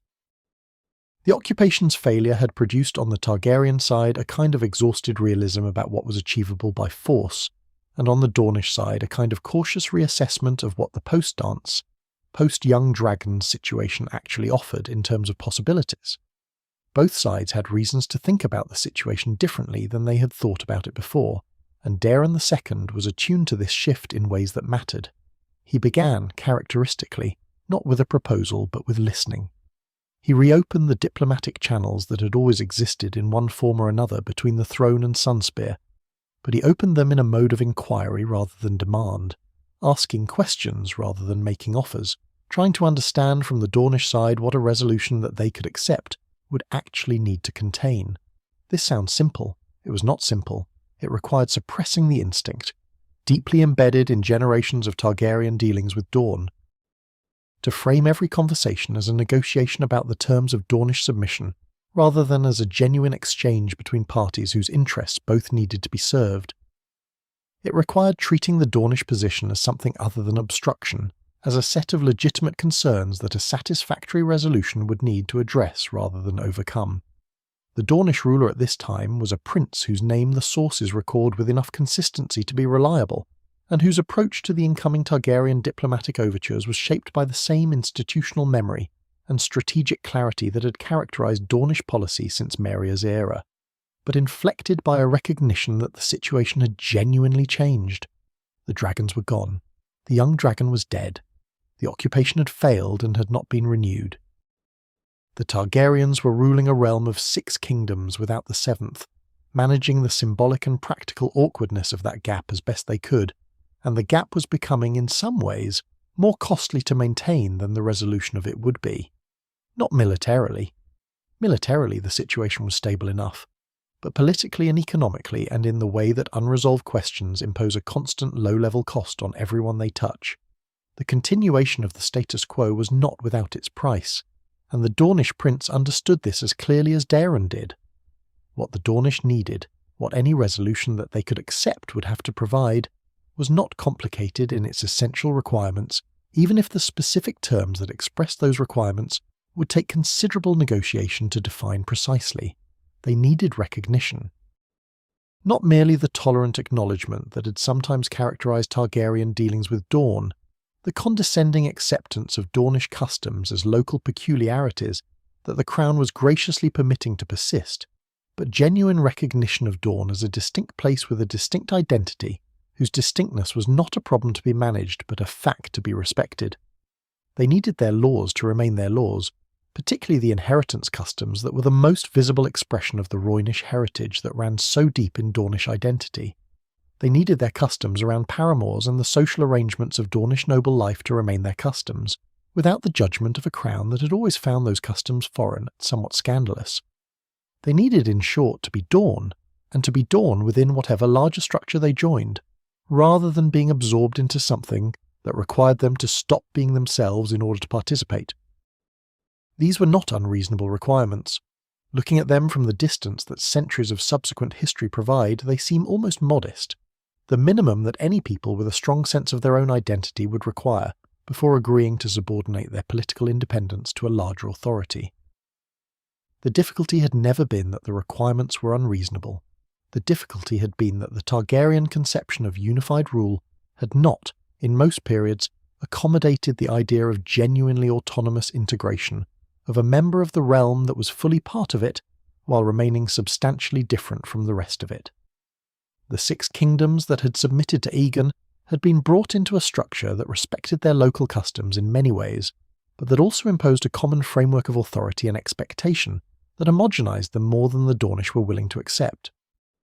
Daeron's willingness to offer genuinely different terms to Dorne than had been offered to the 6 kingdoms reflected his understanding of this distinction and his political maturity in accepting it.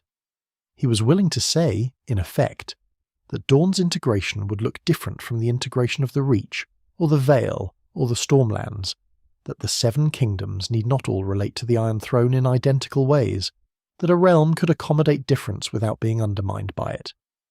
This was a sophisticated position for a medieval king to take, running against the instinct toward uniformity that centralized authority typically favors, and it was probably made easier by the practical reality that the only alternative to offering Dorne these terms was the continuation of the status quo, which was itself a form of difference, simply a more costly and less stable one. The specific instrument of the resolution was marriage. This is perhaps the most elegant detail of the entire long story, or the most ironic depending on how you choose to look at it.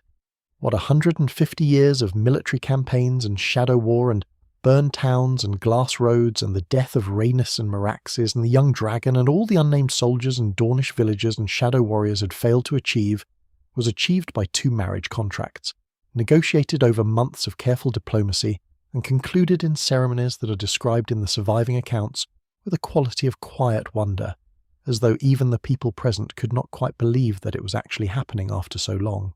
Daeron II married Myria Martell, a daughter of the Dornish ruling house, and his sister Daenerys was given in marriage to the Dornish prince Maron Martell, who would rule Dorne after his father. These 2 marriages accomplished simultaneously what neither could have accomplished alone. Daeron's marriage to Myria brought a Dornish woman into the Targaryen royal family in the most intimate possible way, making the ruler of the 7 kingdoms the husband of a Dornish woman, and eventually the father of children who were Dornish as well as Targaryen.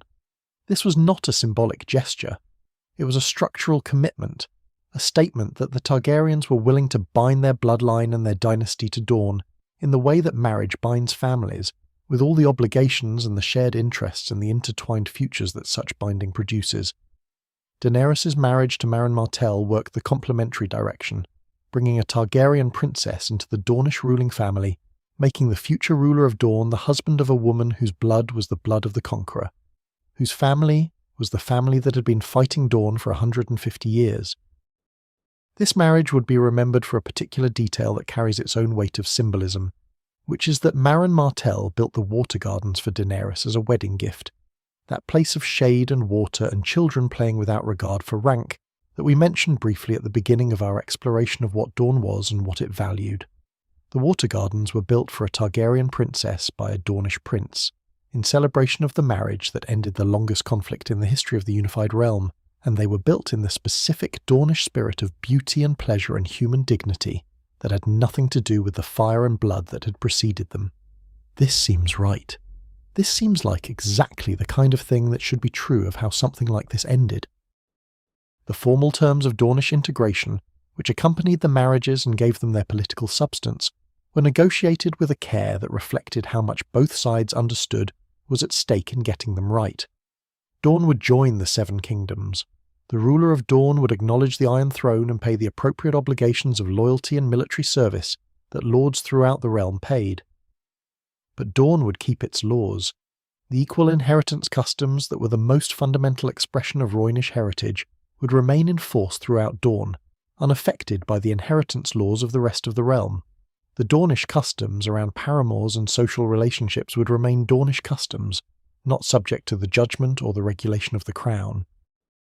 The ruler of Dorne would bear the title of prince or princess rather than lord, a distinction that was more than ceremonial, acknowledging that Dorne's integration was of a different character from the integration of the other kingdoms.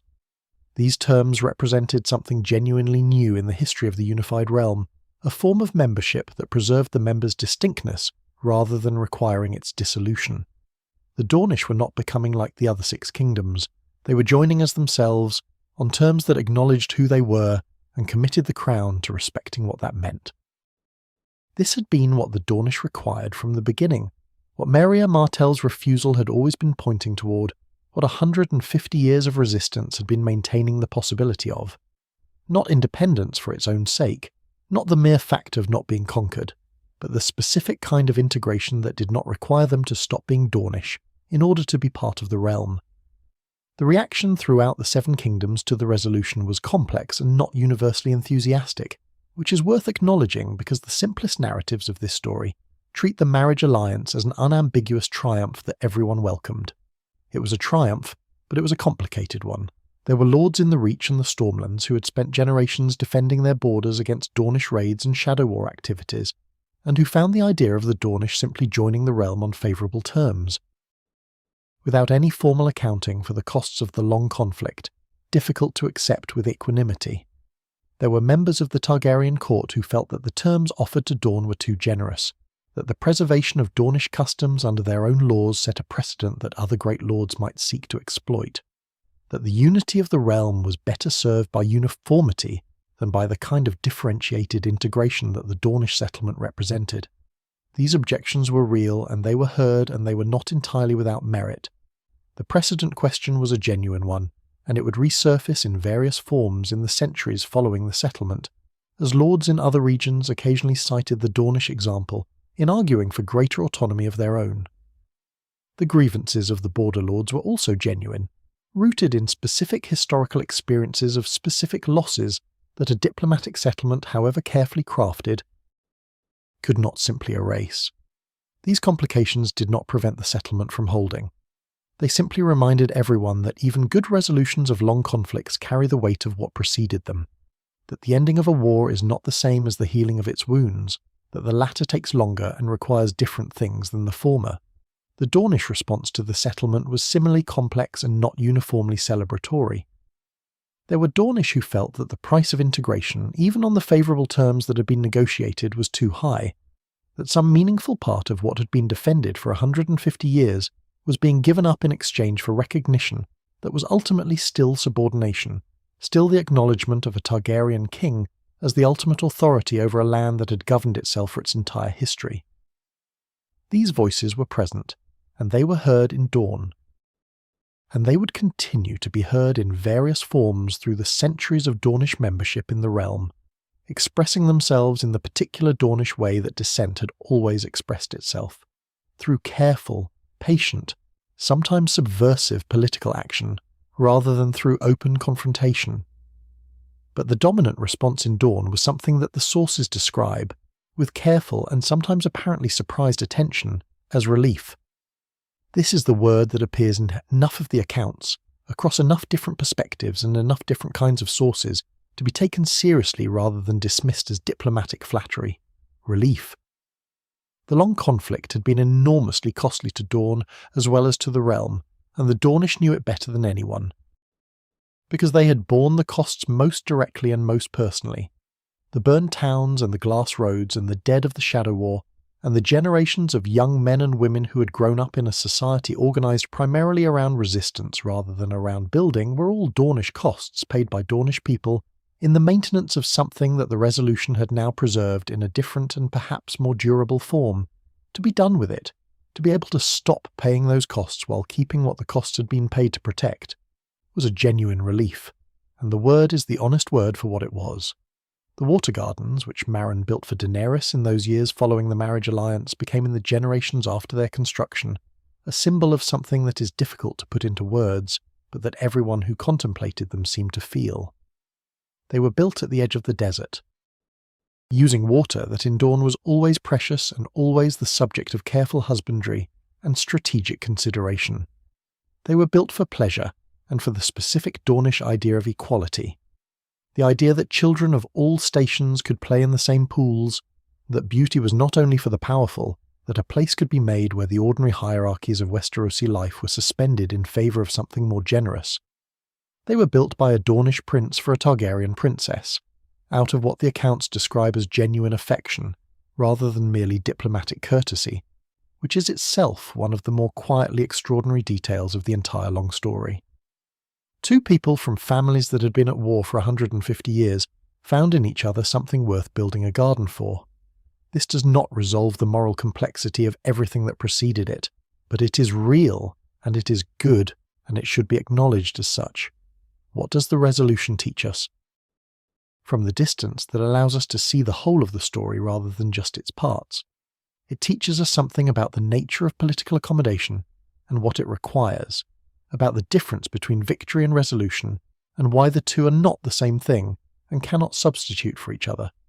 The Targaryens won every military engagement of significance in the long Dornish conflict.